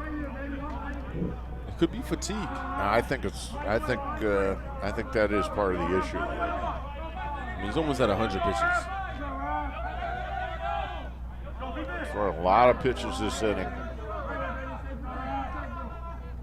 And he lost him. So another walk. So that loads him up. And And that brings up Bailey.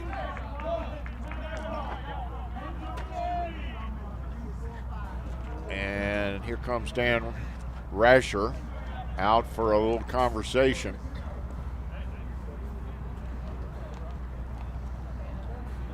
With Connor Bailey up.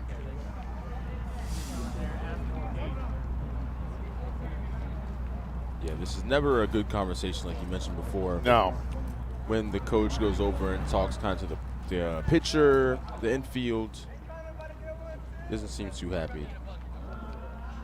And he is now up to 101 pitches. Obviously, Dan Rasher would like to see him get through this inning.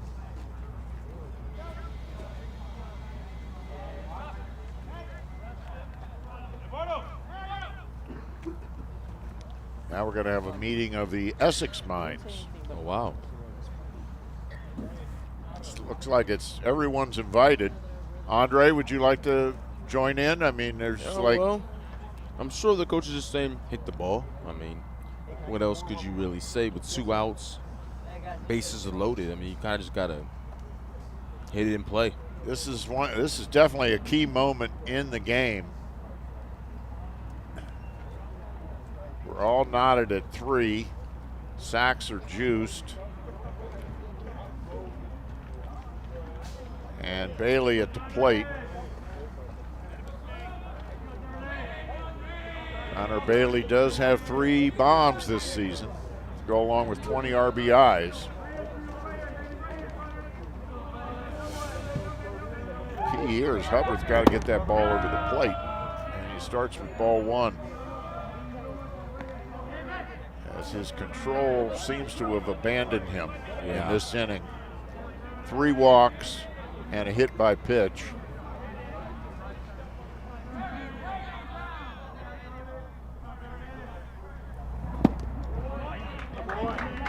Through that one.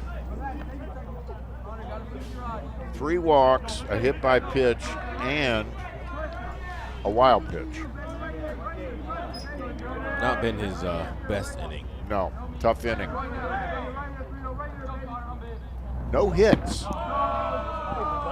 Good job by Martin to keep that ball in front of him. He lost it for a second, but he kept it in front of him, which is key. That ball gets past him. Essex is going to take the lead.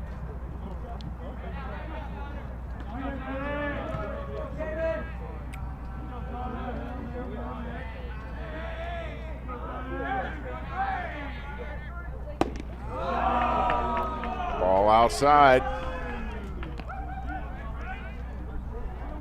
3 balls, 1 strike, and there is nowhere to put him. The sacks are full of Knights.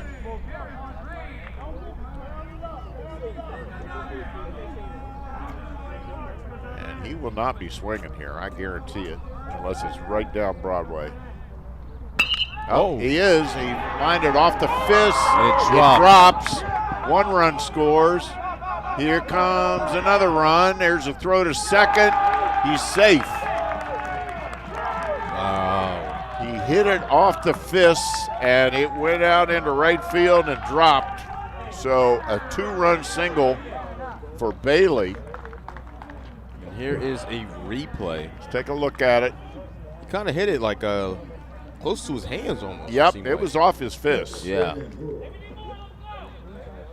So Zayas scores, Cook scores.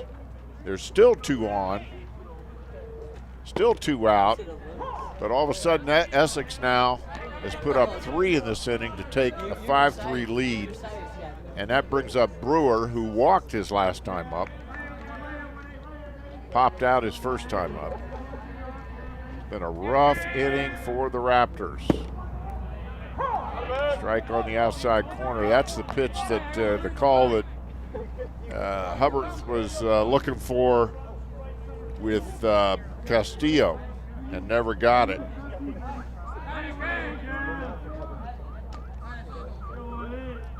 We're not out of the woods yet. think you can Runners on unsend it? second and third. First base is open. If you click on it, there might be an unsend. That single by Bailey was the first hit of the inning for Essex. He just kind of muscled it off his fists out into right field. And the right fielder had no shot.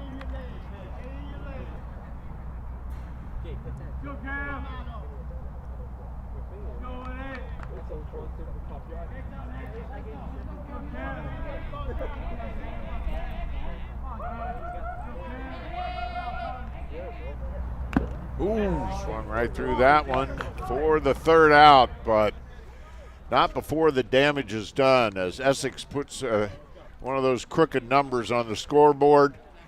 They lead. And there you see that nice strike three, but not before Essex takes the lead back.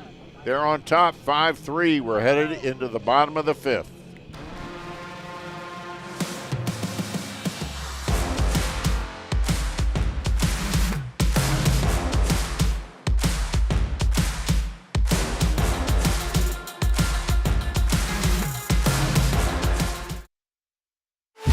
MC is defined by those who put in the work.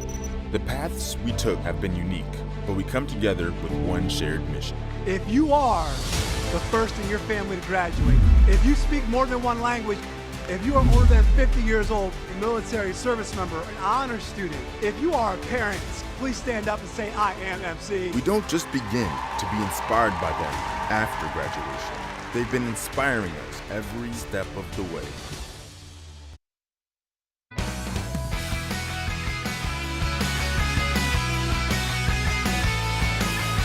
And welcome back to the Germantown campus of Montgomery College. And look at those adorable young fans as they are enjoying the afternoon, the beautiful weather. I love the Princess Crown. Oh, yeah. Future softball and baseball stars. I tell you, right there. And I think we have a couple of changes. Justin Cook is now out, and he is replaced by number 9, Michael Amadeo,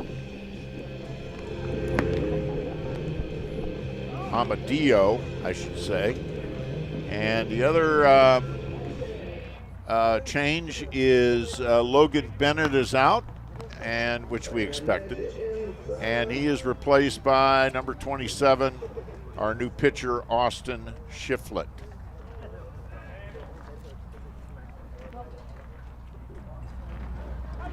So the Raptors need to get going here. Left fielder, Mickey Anderson. And let's see, Cook was our first baseman, so we have a new first baseman in Amadeo.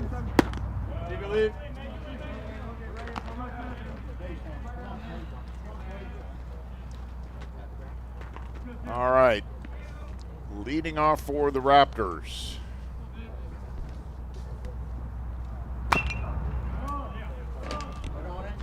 Is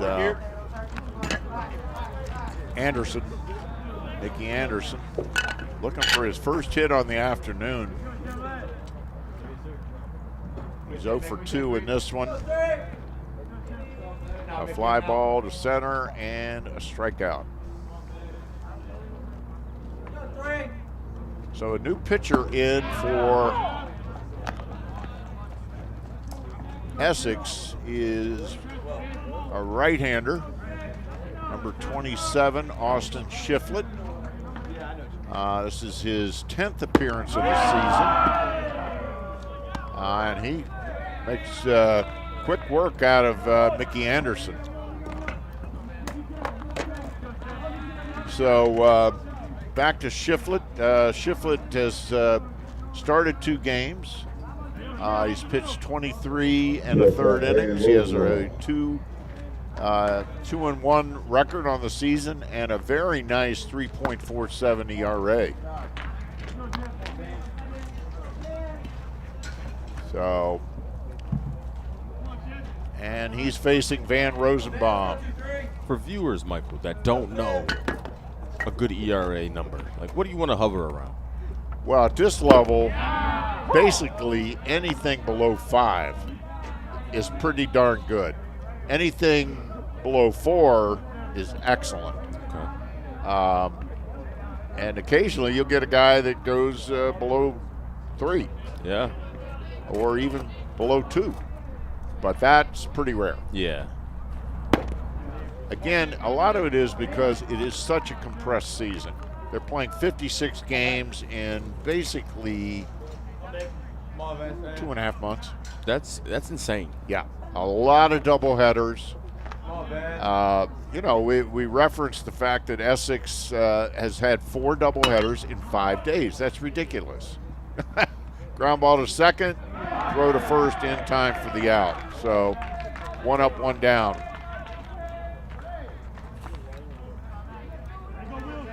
So we are getting word that there is action in the Raptors bullpen.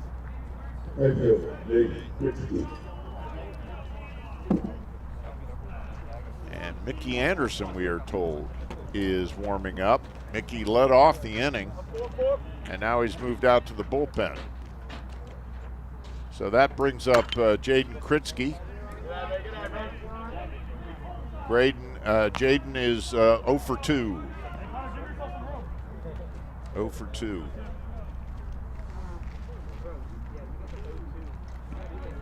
So Raptors trailing 5-3, bottom of the 5th. Again, this would be a 7-inning game.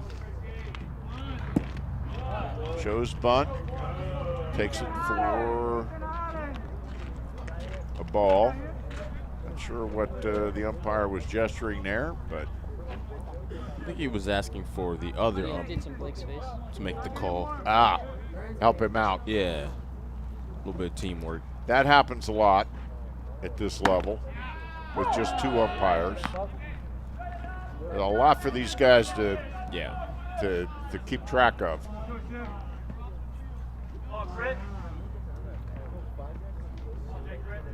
Good look at Shiflett, big fella. Ooh, he thought he had strike 3. He was halfway to the dugout. Umpire thought otherwise.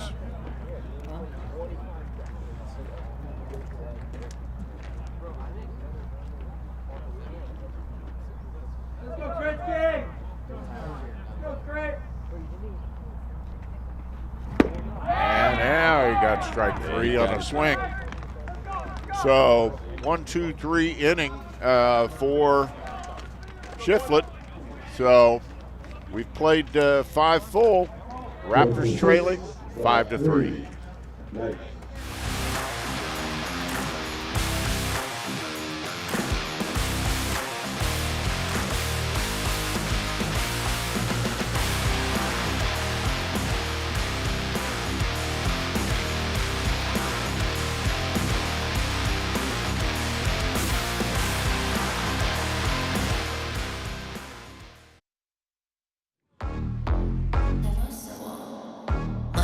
Show me some respect, yeah. I'm a dawn and know it. I'm giving you a shot, show up, don't blow it. If I'm in my zone, don't stop me flowing. Gotta give me a moment, I'm a star, let me show it. Some people say I'm too far gone, but I'm right where I belong. They can't help but see me shine. I'm hella fly and my mind be long. Everybody wanna tag along. I'ma be that girl till I die.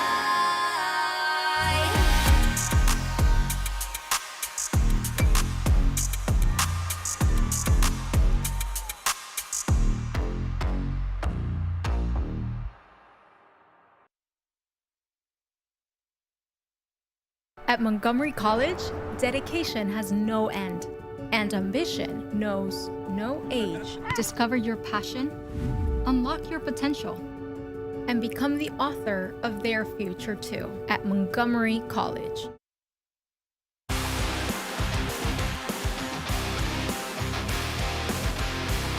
And welcome back to the Germantown campus of Montgomery College. Michael Brown alongside my partner Andre Anderson.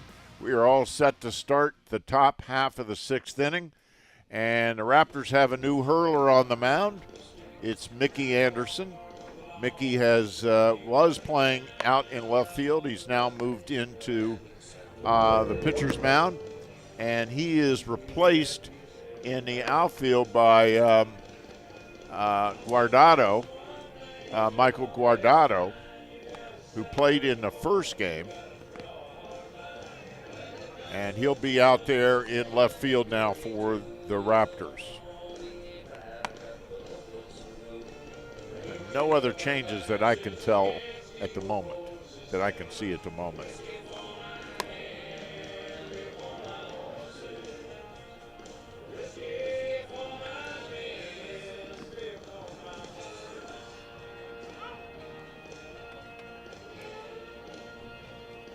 Six is at first base. Hayden Hare. So here's what's happened. Hayden Hare, who was the DH in Game 2, has moved to first base. So Guardado is now in left field. He was not in this game. He played in the first game. And then Mickey Anderson, who was in left field, will move to pitcher. So now there will not be a DH for the Raptors. So those are the changes that were made. Excuse me, that were made.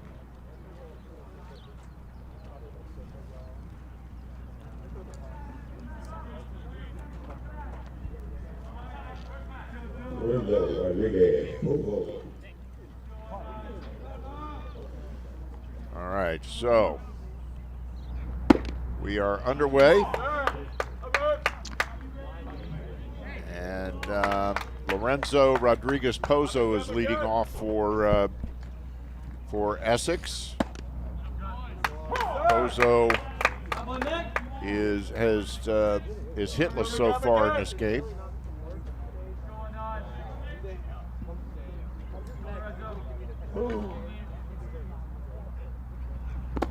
And let's bring you up to date on Mickey Anderson as a pitcher. Really has not pitched much. Just had one appearance, only pitched one inning, and that was a rough one. So we'll see what happens here. Swings and misses at strike three. He's dropped, but they get him easily at first for the out. So Anderson starts it out the way you want to with a K. Brody Carroll. And that brings up Brody Carroll now. He is 0 for 1. Last time up, he walked and scored on a wild pitch. First time up, he lined it right back to the pitcher.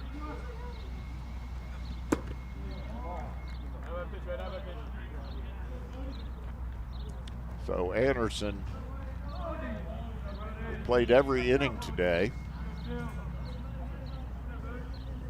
An ice bath is going to be needed after this one.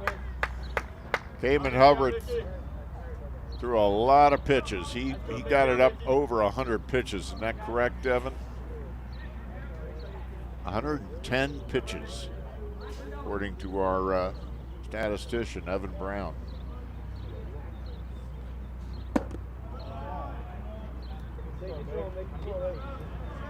So top of the sixth, Raptors trailing 5-3. Come on, Mick. Here you go, kid.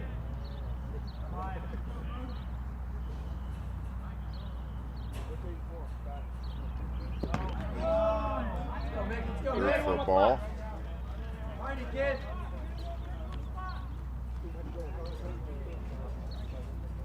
Anderson's job here is to prevent any more scoring. Just hold Essex down and hope the Raptors offense. There's a line drive to the left. He's going to motor into second. Almost lost his footing. Got him.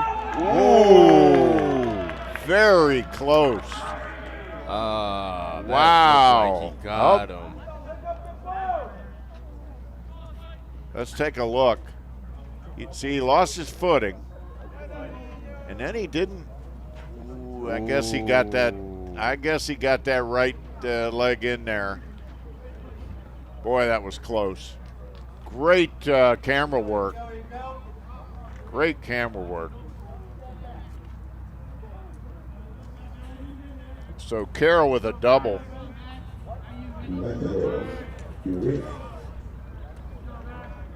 Boy, that stumble almost cost him. So that brings up Urena. And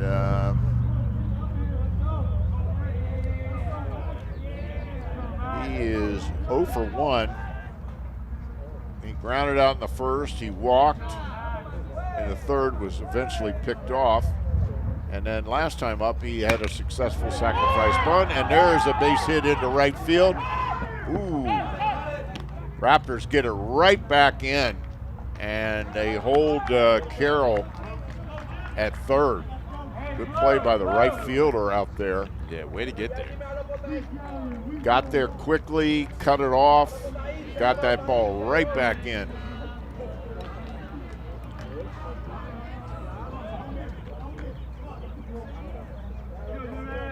But nevertheless, Essex now with runners on the corner and Jimmy Perez up, one of their most dangerous hitters. He's 1 for 2 in the second game. There's a bunt. That's going to score a run. Beautiful drag bunt. He beats it out. And that is a beautifully executed play there by Essex. Yeah, this is a rough start once again for the Raptors. Everything's kind of going for the Mets. Yep. Yep, so that's an RBI for Perez. Runners now on first and second, and Zayas is up. He was hit by a pitch last inning and came around to score. He scored on Bailey's single. So Urena now at second, Perez at first, so they have excellent speed on the base paths. High pitch. Anderson is throwing the ball with a lot of heat. I mean, he is fresh, just got in. Yeah. He was playing left field. He's fresh as a pitcher, but that last pitch, he was throwing it at 82 miles per hour. Ooh, right up the middle, hits off his shin. Like a hockey goaltender there. Stopped the ball from most likely going into center field because that ball was hit sharply. Yeah. So now the bases are juiced. Yep. That kick save and a beauty kept the ball from going into center field. That ball was hit right up the middle.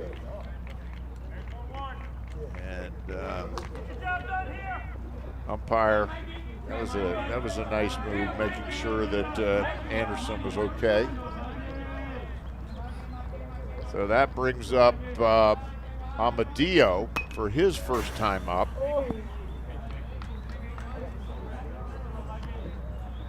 Amadeo comes into this. He's hitting under 100. Not played much. Wow. Only has one hit on the season. So this is some rare playing time for him.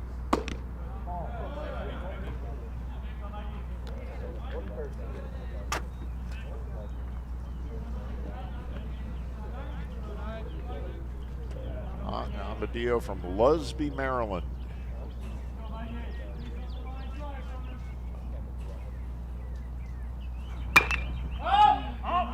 Foul out of play. Are you getting that? Thank you. One of the pitches that Anderson does have in his repertoire is a knuckler. And of course that makes it extra difficult on the catcher. And I know one. Oh, there's a sharply hit single into right center. 1 run scores. Here comes Perez with another run. So a 2-run single up the middle by Amadeo. Yeah, and for someone who hasn't been hitting that much this season, that was a very good hit. That's his first RBIs of the season. And now all of a sudden it's 8-3 with runners on second and third and Castillo up. Castillo hit a bomb to left field, 2-run homer back in the 4th. Throw to first, back in time. Yeah, but back to that knuckleball. You probably remember Tim Wakefield used to throw that knuckleball for the Boston Red Sox. Yep. Sadly, Tim passed away just a year or two ago from brain cancer. Terrible. And young kids. He was a real class guy, Tim Wakefield. Runners on the corners. Just 1 out. There's a shot to left. That's in there.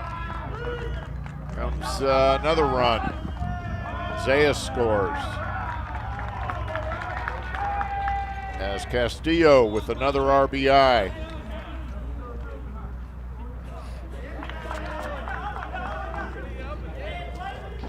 So, big inning for Essex. Now we're got to kind of start talking about the mercy rule, although there's still 3 runs from it.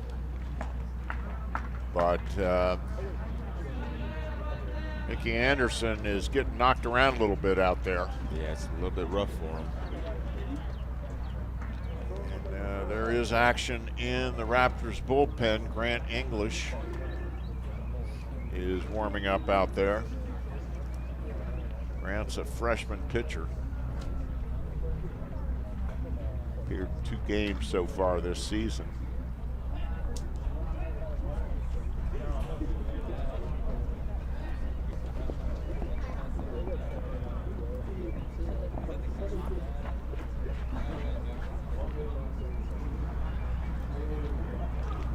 Man, my back is killing me. Good Raptors pitching coach, Vince Capozzi.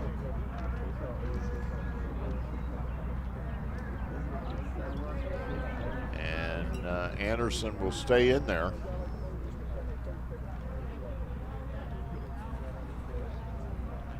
Yeah, I've noticed that the coaches, even if they do want to pull the pitcher, they kind of like let the pitcher stay in for the rest of the inning. They at least try to get himself out of it. Well, again, part of that is out of necessity because of the worn-out pitching staff. Let's or the highly used pitching staff. There's a bunt, foul. Nobody can get to it.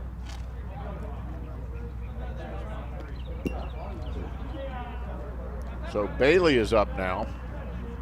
He had a 2-run single last inning. Actually, he's 2 for 3 today. 2 singles, 2 RBIs, and a stolen base.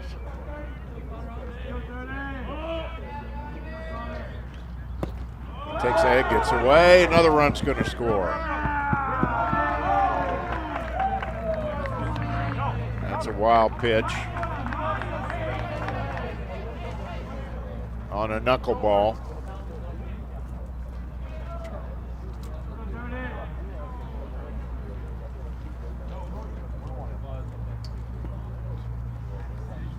So Amadeo scores. That makes it 10-3. Still just 1 out. Last 2 innings have been rough ones. Well, actually, the last 3 innings have been rough ones for the Raptors. There's a pop-up, and that's going to stay in the infield. Oh, he dropped it. Oh my goodness. And it's not an infield fly rule situation, so that puts runners on first and second. Nothing going right for the Raptors. Yeah, defensively it's been rough. Pitching as well.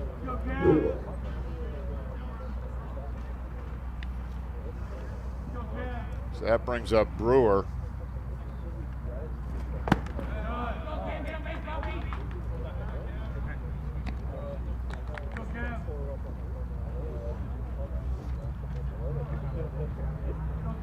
So Castillo scores on that error.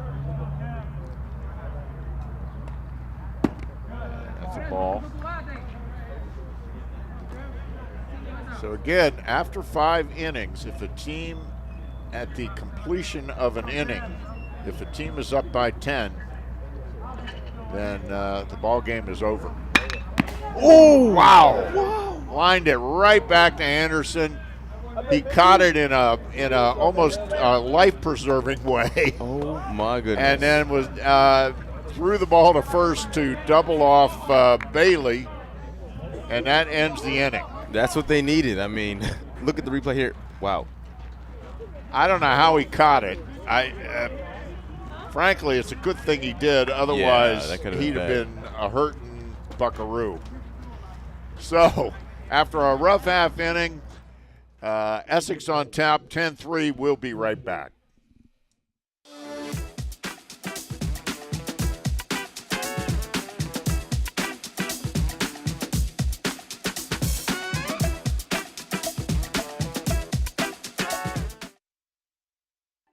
Career success starts at Montgomery College. At MC, you can prepare for a rewarding career in these exciting fields. And if your goal is earning a bachelor's degree, starting at MC is a smart choice. MC's award-winning team supports you every step of the way, with advising, tutoring, and career preparation to help you make your move. Join the thousands that are getting the education they need to succeed at Montgomery College. Employers are looking for licensed physical therapy assistants. MC has a 2-year degree program for jobs in this career. PT assistants work with people of all ages recovering from all injuries. You could be working at a hospital, a large corporation, a private practice, a nursing home. The list is long. And in this area, the average pay is good. Learn more about becoming a physical therapy assistant and how MC can help you get there. Montgomery College is home to those whose dedication doesn't rest. Those who know that it's not about the hours you put in, but what you put into the hours that transforms lives. So what are you waiting for? Unlock your full potential at Montgomery College.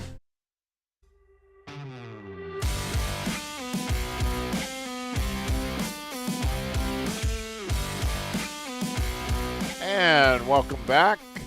We are all set for the bottom of the 6th inning. Raptors got a big hole to dig out of. They're trailing 10-3. They lost the opener 8-3.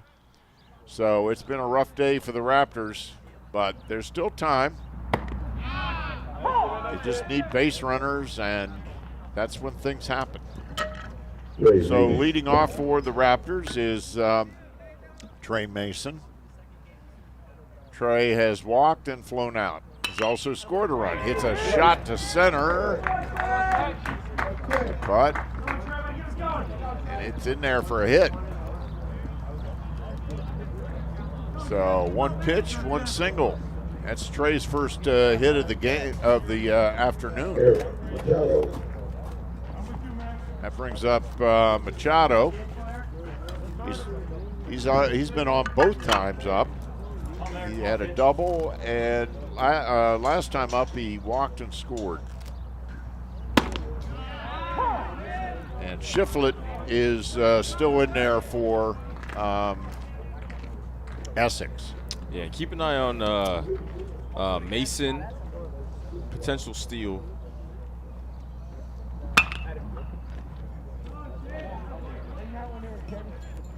My guess is at this point they will not have him stealing unless it's a wild pitch or or something like that because they need base runners.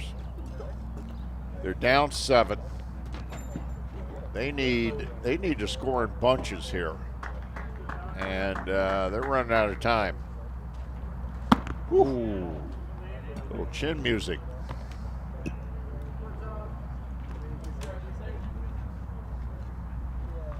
Machado could probably have counted the seams on the ball that got so close to him.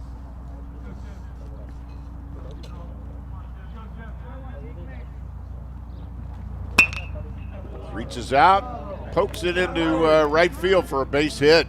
Nice piece of hitting there by Machado. Yeah, great start to the inning for the Raptors. 2 on base. Maybe home run coming up. Machado's been on base now all 3 times he's been up, and that brings up Mandler. He's walked and lined out. Last time up, he hit a bullet to third, but third baseman handled it. It's ball 1. So the Raptors get the first 2 men of the inning on against Shiflett. Austin Shiflett, a freshman from Dundalk. There's a bouncer to third. They get the out at first, but both runners advance.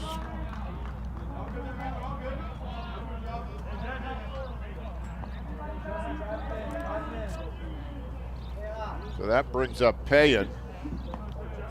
Payan had a RBI single center his last time up, and then he came around to score during the Raptors' 3-run 4th inning. Seems like a long time ago, Andre. Yeah, it does. It really does. So Mason at second, Mason at third, Machado at second. One of these days I'll get that right. It's the M's. The M's are confusing. And Pan at the plate.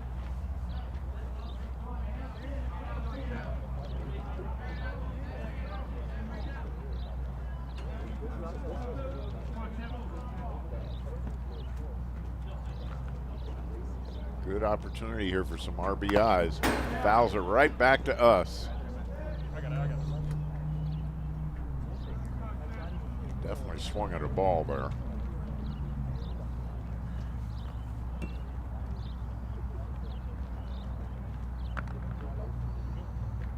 Sometimes you just can't lay off those high ones.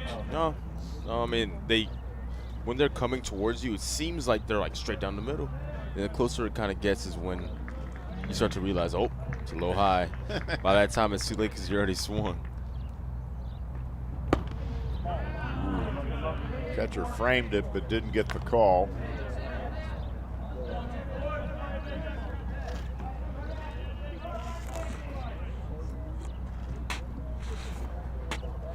Good opportunity here for the Raptors to chip away at that lead. Make things a little interesting. All right, he walked him. So Peyton walks. Now the sacks are full. And that'll bring up Martine. Michael Guardado.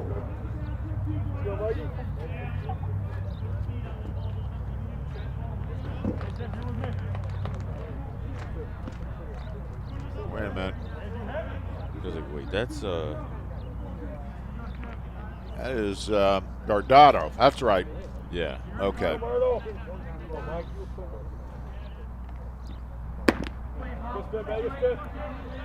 don't want that? You don't want that?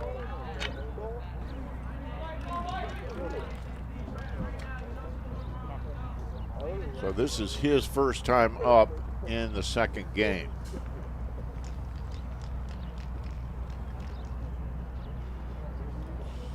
And a powwow on the mound.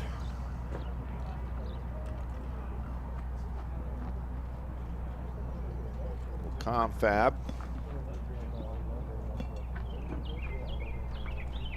Basically what they're saying is, listen, guy, we're up 10-3. We got a long ride home. Let's Yeah. get this thing over with. Yeah, let's get going. I have class in the morning at 8 a.m.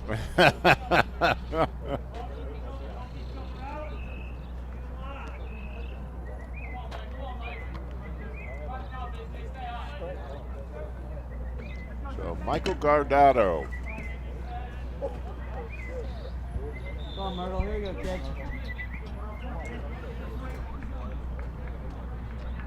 He was hitless in the first game. 0 for 3. Fouls one off.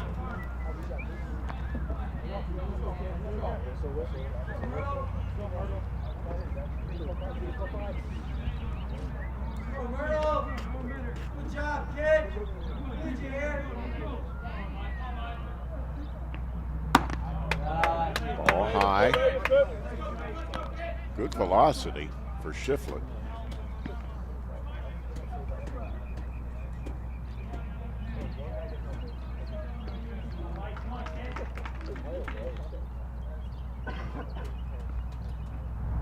That's another one out. One thing you learn about if you park your car here at Germantown, you don't want to park it in the parking lot too close to the field. No, don't do that. Because you might come back to your car with a spider web for a windshield. Yeah, I made sure to park all the way towards the other side. Oh, yes. Close to the globe. Guardado takes a called strike 3. And that'll bring up Hayden Hare. He had a double his last time up, knocked in 2 runs.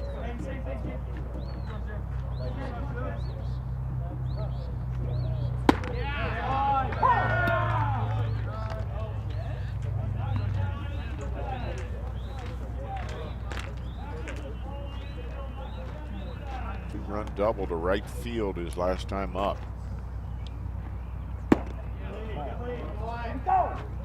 One out. I'm sorry, 2 outs. Bases loaded with Raptors. Base hit here would be huge.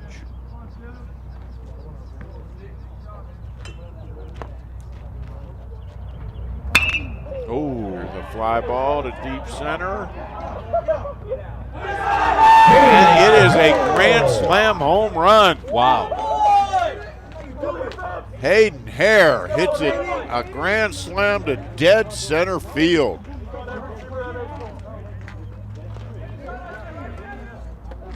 It was tough for us to see because of the shadows out there. But, boy, that was a no doubt about it shot for Hayden Hare. Exactly what the Raptors needed. That could spark something for the team. That is for sure. So all of a sudden now, it's 10-7.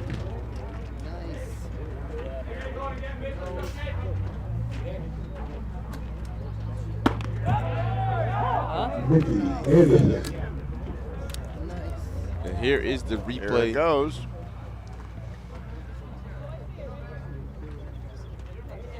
And with that shadow, it makes it pretty tough to see, but it was a no doubt about it shot. I just heard it and turned around as it gets going. Dead center field. There's another fly ball to deep left, and it's gone. Back-to-back home runs. As Mickey Anderson finally, he's been looking for his first hit today. He just knocked a no doubt about it shot into the pines in left. So back-to-back homers for the Raptors.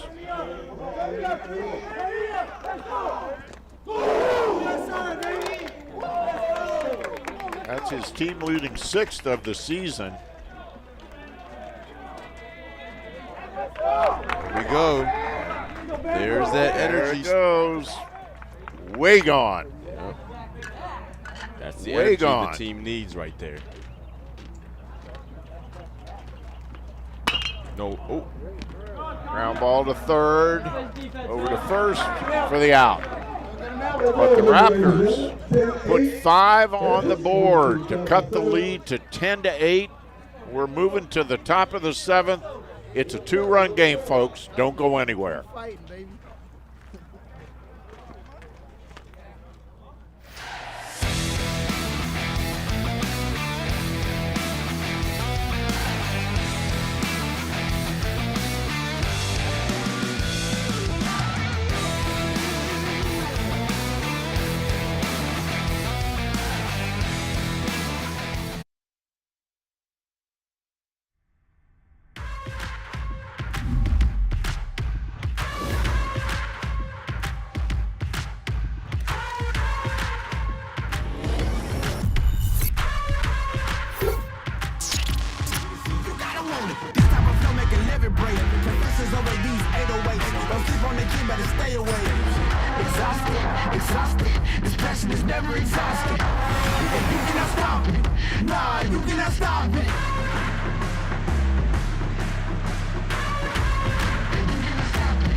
Operations research, data analysts. All businesses need analytics. They anticipate the growth to be 25% over the next 5 years.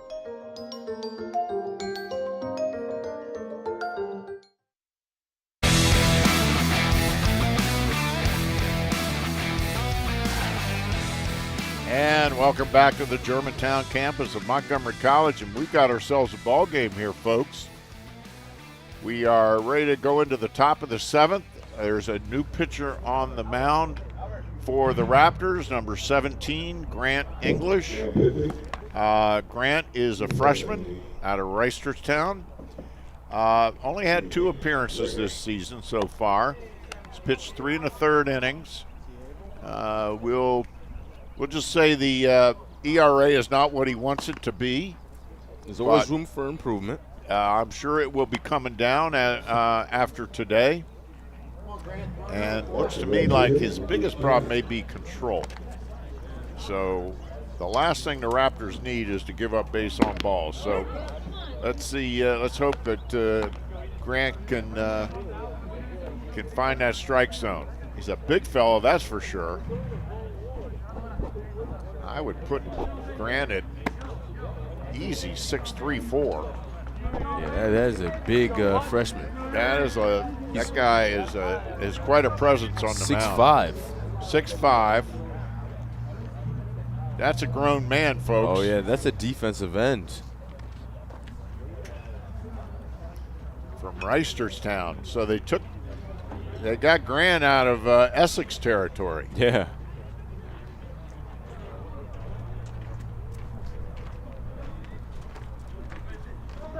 So his job here is to not allow any more runs and then hope that the Raptors' reawakened offense can conjure something up here in the bottom of the 7th. That grand slam homer by Hare, you never know. Something like that can just light a fire.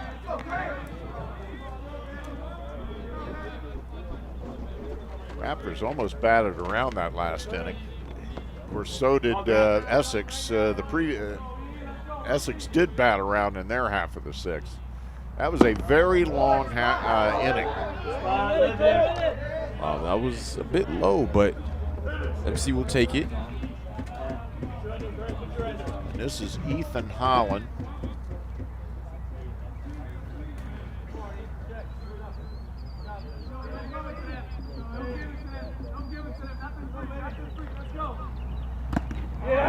He's hit by a pitch. Not a good way to start the inning. Dig deep, kid. Dig deep. You're good. Holland was replacing Rodriguez Pozo.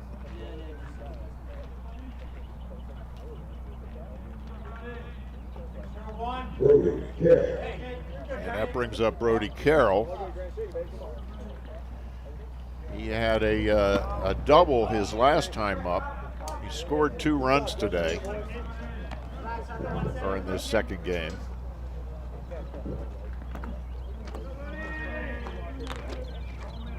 Been on base 2 of the 3 times he's been up. Double, a walk, and he's also lined back to the pitcher. Shows bunt. Strike 1.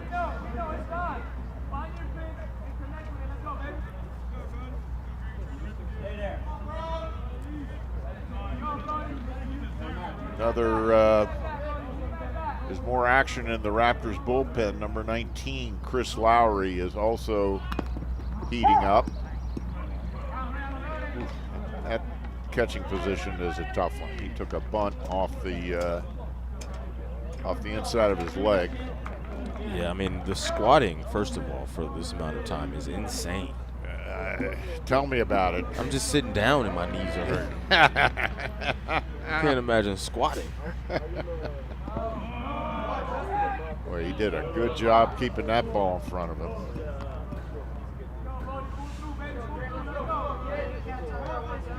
So English is making his catcher work.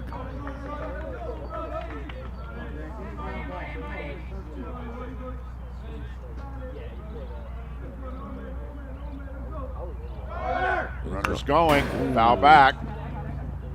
So obviously the hit and run was on. Essex is an aggressive running team.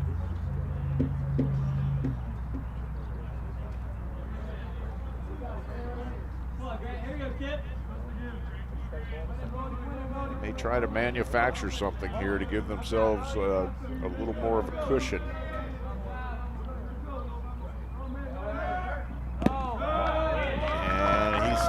Steals second, uncontested, as the pitch was way outside.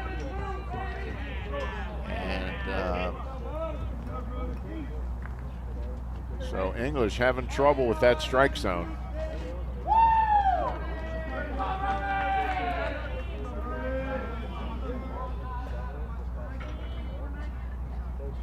There's a right down the middle, but oh, great stop by Rosenbaum.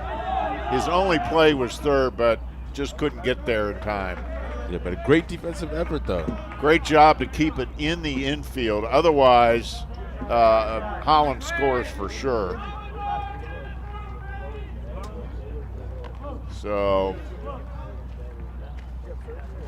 Carroll with an infield hit. And that'll bring up Urena. Urena's had a productive second game. Last time up, he had a base hit to right. He's had a successful sacrifice bunt. He's walked. So he's been in the mix all afternoon.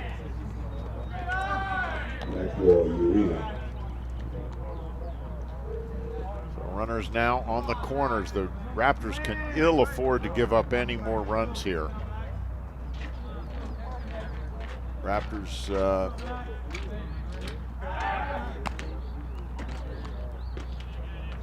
Jaden Kritzky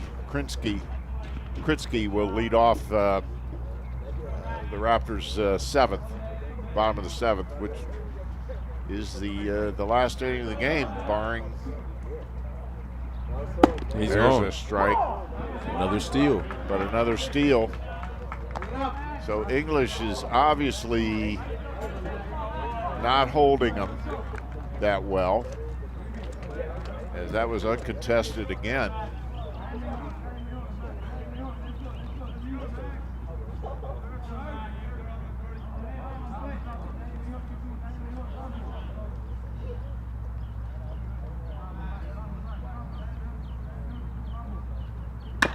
There's a bouncer up the middle. That's going to score a run. It goes through to center. Seeing eye single. 2-run score. And that is, that's a tough one. As Urena bounces one through the middle. Picks up 2 RBIs. And that's, so the hit by pitch comes back to haunt him. the single. And another. And another base hit for Perez. First pitch swinging. Ooh. Boom. Right on top of it.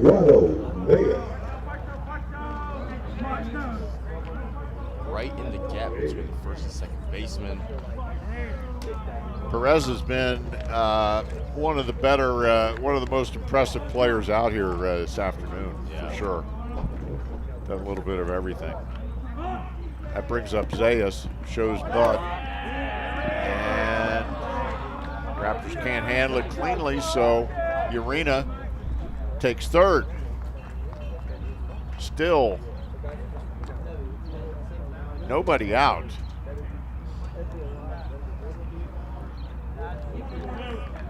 Runners on the corners. I think we're seeing, what we're seeing here is the result of a lot of injuries to the Raptors pitching staff. As a result, the pitchers are being overused, and some pitchers are being put into situations which maybe they're not quite ready for. Yeah. Or even at a tight game, you know, bringing a guy in at the 5th or 6th inning, that's not easy for a pitcher just coming out of the bullpen. No. Having to face that kind of pressure. So, Payan does a great job to keep that ball in front of him.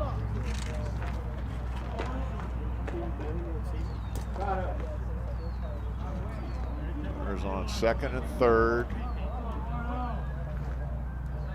Nobody out. There's a hard hit ball, and it gets into right field. 1 run scores.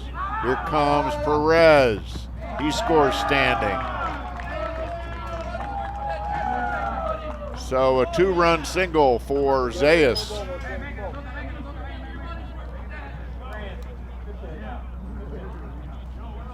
And boy, all of a sudden a 2-run game is a 6-run game.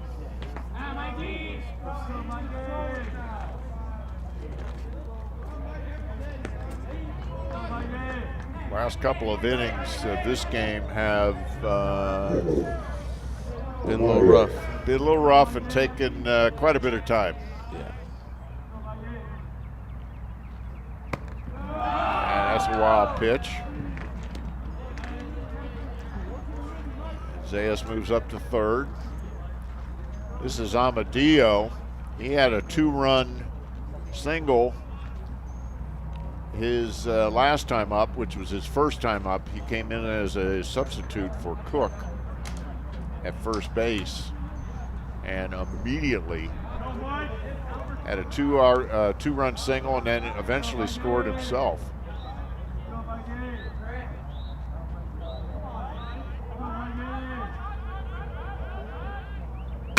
And there's a shot to center. Mason hauls it in, but not before another run scores on a sac fly. Take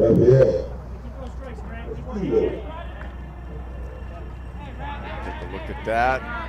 Mason drifts over, makes the catch, but easy tag up and score. So, boy, Amadeo has come in at 3 RBIs in 2 innings. Having himself a game. Yeah. So that brings up Castillo, who's had a heck of a game. And a 2-run homer in the 4th, and then a RBI single in the 6th.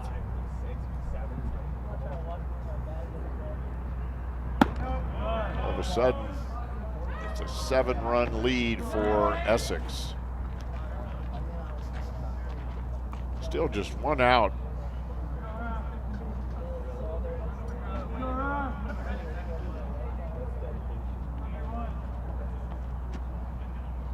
Gonna miss.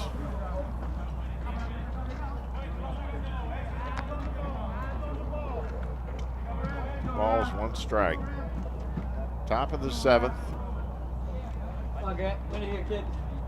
Raptors will come up in the bottom of the 7th, but they will have a whole lot of work to do.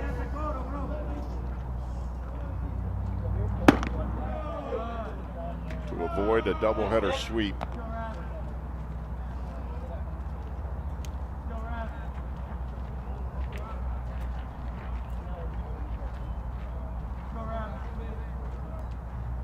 Raptors dropped the first game. And they're in danger of dropping the second.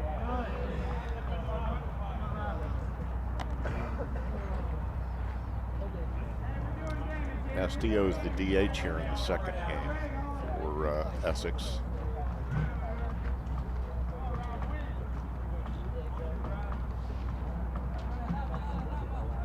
And he lost him. To show you how the string of innings that Essex has put together, Castillo is now hit in the 4th, 5th, 6th, and 7th inning. Wow, I didn't even realize that. So he is hit in each of the last 4 innings. Man. And if that's happening, it's not good for the opponent. Yeah. Means they're just getting hit, they're getting on base, they're scoring, they're getting around. They've had a lot of base runners today. Bailey up. He was on by an error, and he has a couple of singles and 2 RBIs. A lot of productive hitters in this Essex lineup. And when I was prepping for the game, I looked at those. There's a hard shot to third. Goes to second for 1. Not in time at first, but they do get the force at second. Nice play there by Machado. Take a look at that. Nice play. Goes to second for 1. Not in time at first, but well done by the Raptors. That brings up Brewer. And a steal. Brewer hit into a double play to end the last inning.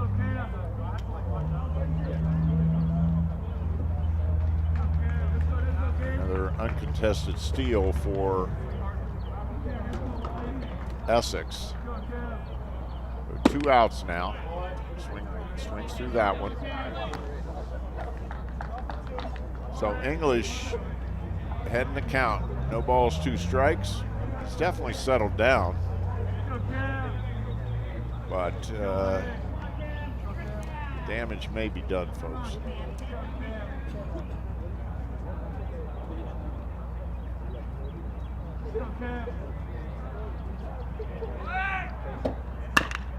Runner moves. Got to get him at first, and he does. Nice play there by the shortstop, Rosenbaum. Been doing that all day. But Essex puts 5 on the board. They now lead 15-8, bottom of the 7th. We'll be coming up after this. Nice play by Rosenbaum. Yeah, that was nice. Nicely done. He's played a solid short all day long. We'll be right back.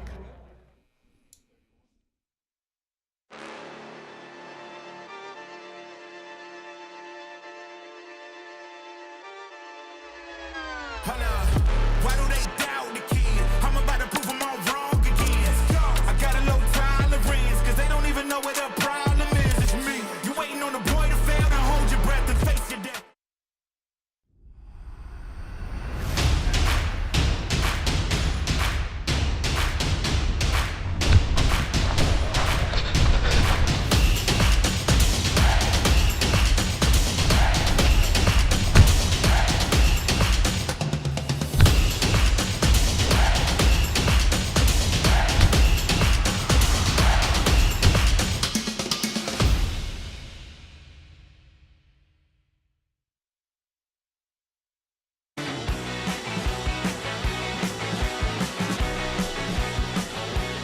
And welcome back, and look at that beautiful shot. Everything turning green around here. The The trees on Observation Drive are budding. They're blooming. It's just a beautiful shot, brought to you by the MCTV drone. And we are, if only the score on the scoreboard were as beautiful as Daniel's drone shot. Yeah. Of course, the captain of that drone is the infamous, famous Mighty Mouse.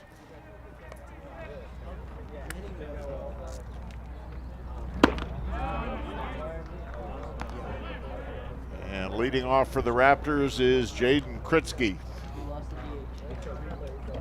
Jaden looking for his first hit here in the second game. We have a new pitcher in for, or no, I'm sorry. No, same pitcher. Same pitcher. Despite giving up a couple of Dr. Long balls last inning, they put him back out there based on that 5 spot that Essex put on. There's a seeing eye single into. Oh, nice job of covering by Shiflett. Boy, I thought we had a seeing eye single. First baseman ranged far to his right, made a nice play, and Shiflett showed a lot of hustle to get over there and cover. So, 1 up, 1 down. Yeah, he had a hustle too to get to that base. Nice job. Nice job. You gotta give credit where credit is due. I'm also noticing his pretty cool glove, that teal colored. He's got a teal colored glove. Of course, did you notice Prince's or the Raptors pitcher in the last inning had a sort of a mauve colored glove, like a light purple. That was pretty cool. Grant English. Those are always pretty cool. Seeing all the, the swag that players have, and kind of their own personality and creativity with the game. Anyway, that brings up Trey Mason. Trey singled his last time up, came around to score.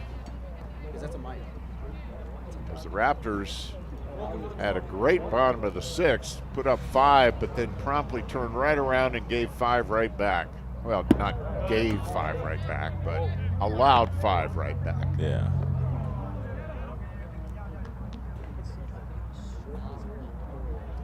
So Trey trying to get it going.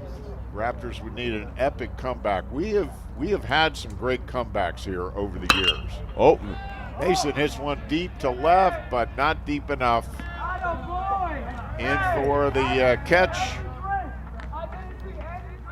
And now 2 quick outs. 2 up, 2 down. And that leaves it up to Machado, who has looked real good since he came into the game. Unfortunately, he came in as a substitute for Blake Newell, who took a bad hop, hard hit ball to the face. Yeah. And they had to take him out, obviously. He was bleeding. And we're all hoping he's fine. Raptors down to their last out.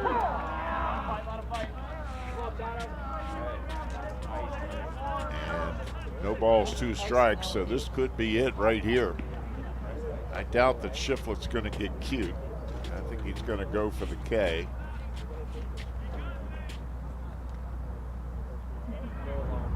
Yep. Way outside.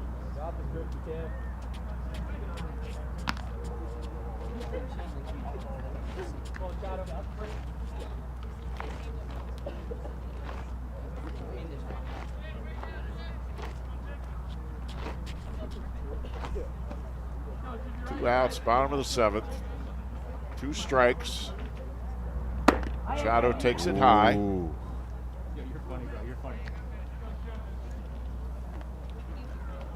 Evens the count at 2-2.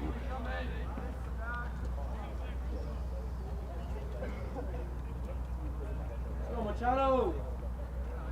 Go, Machado. Let's go, Machado.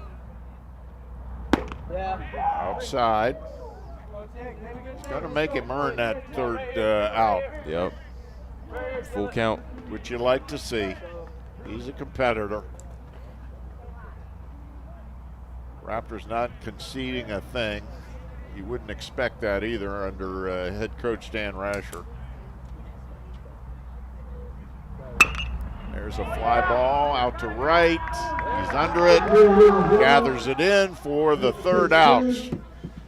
So the Raptors drop a doubleheader today.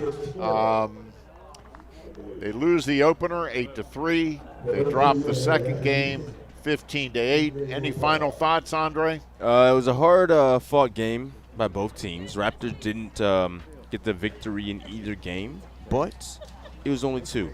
They have another doubleheader on Saturday. I'm sure they have another one coming up very soon after that. They have a chance to kind of, get some wins and build on from there. Well, it was a tough afternoon for the Raptors. They showed great fire. Of course, they never quit. Yeah. They're going down to the last strike, but it was just a tough afternoon for the Raptors, and frankly, a very impressive afternoon for Essex. They got a complete game out of their starting pitcher in the first game, and in the second game, boy, they just dialed up the long ball. They did. They really did.